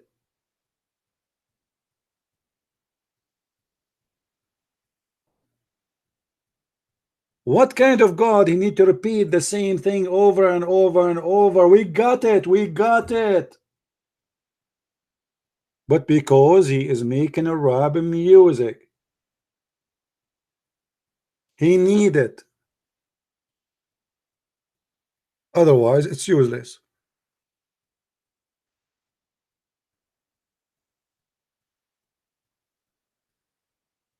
Which is that of a favor of the Lord you deny? Which of the favor of your Lord you deny? Which of the favor of the Lord you deny? Which of the death of the Lord you deny? And she said to us, because a human being, he will not learn unless we repeat. Why? What they call that bird? What they call him, the bird who speak?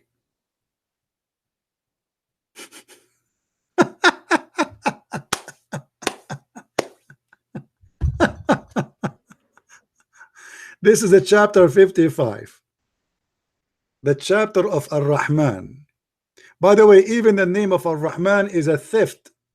Muhammad, he stole from a guy, his name is Muslim. They call him Musaylama. His name is Muslim. They took his name, the name of Ar-Rahman from him. This is why you see Muhammad. Maybe we let us. You see, topic open topic. If I go now, we will go forever. Anyway, guys, I think we have enough for today. Did we learn good? Did we have a good time? And the Muslims, the parrot, the Muslims, the more they try to defend, the more they got their prophet and Islam busted. And you will notice the first way they try to do is to lie. But lying never save anyone. You make one lie, you need to create another 1,000 lies to cover up the first one lie.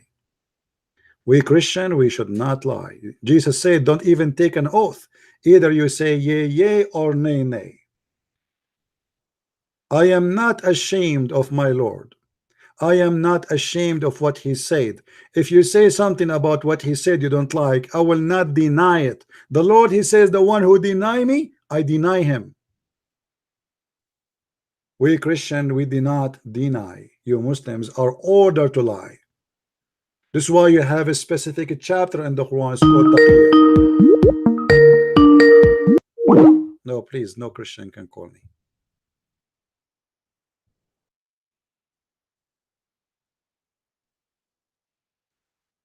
No Christians. Any Christian when I call me before asking for a request first, I will ban you from my Skype. You have to ask me first, can I call? And this person, I just deleted him right away from my Skype.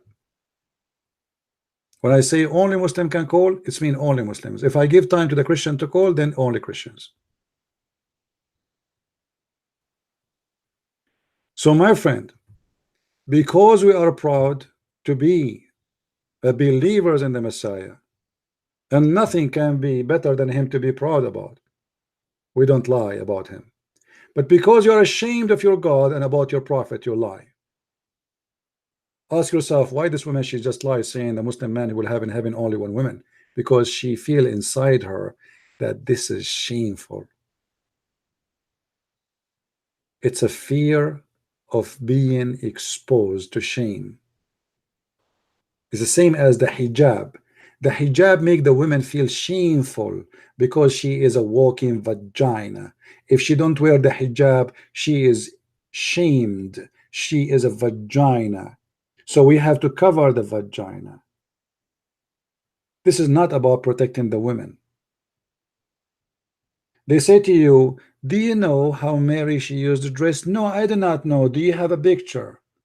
The Bible says clearly that those who wear burqa in the Torah, they've been accused to be prostitute. Actually, not accused, they are. Why? Because in the old days, those who cover their face are the prostitute. Because they want to cover their shame. They don't want anyone to know who they are when they walk in the street. In the old day, women, they cover their hair because life is different. Dust, garbage. I mean, if you go in the street, imagine if you live in Texas just 50 years ago, or let us say 100 years ago, before we have road like now, how much dust you will have in your hair. This is nothing have to do with the women having honor or not. The honor of the women is her hair. She is covered by God himself. She is covered already. She is born with a cover. What about God? He created the women with burqa. Shouldn't he do it? I forgot. The Quran, he sent burqa, but the Muslims hide it. The Quran says that we send on them rish.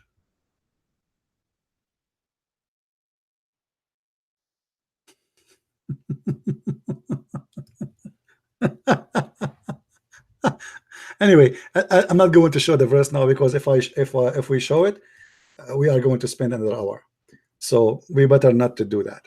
But if you go just if you go to chapter 7, verse number 26, it says that Allah is the one who sent feather and clothing for the children of Adam. Feather. And if you look at the translation, by the way, you don't see the word feather. Do you see it? They took it off. In Arabic it says libasan yuwari sawatukum warishan, warishan, and a feather.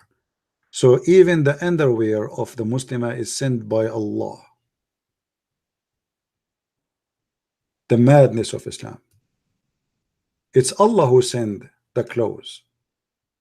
It's not made in China. It's not made in Taiwan as you think. It's coming from Allah. And this is a true story. And with this, I want to say thank you for being here. Don't forget to download our videos, share them around, and until we see you soon again, Christ is Lord, Islam is false, and see you soon. Take care. Bye bye.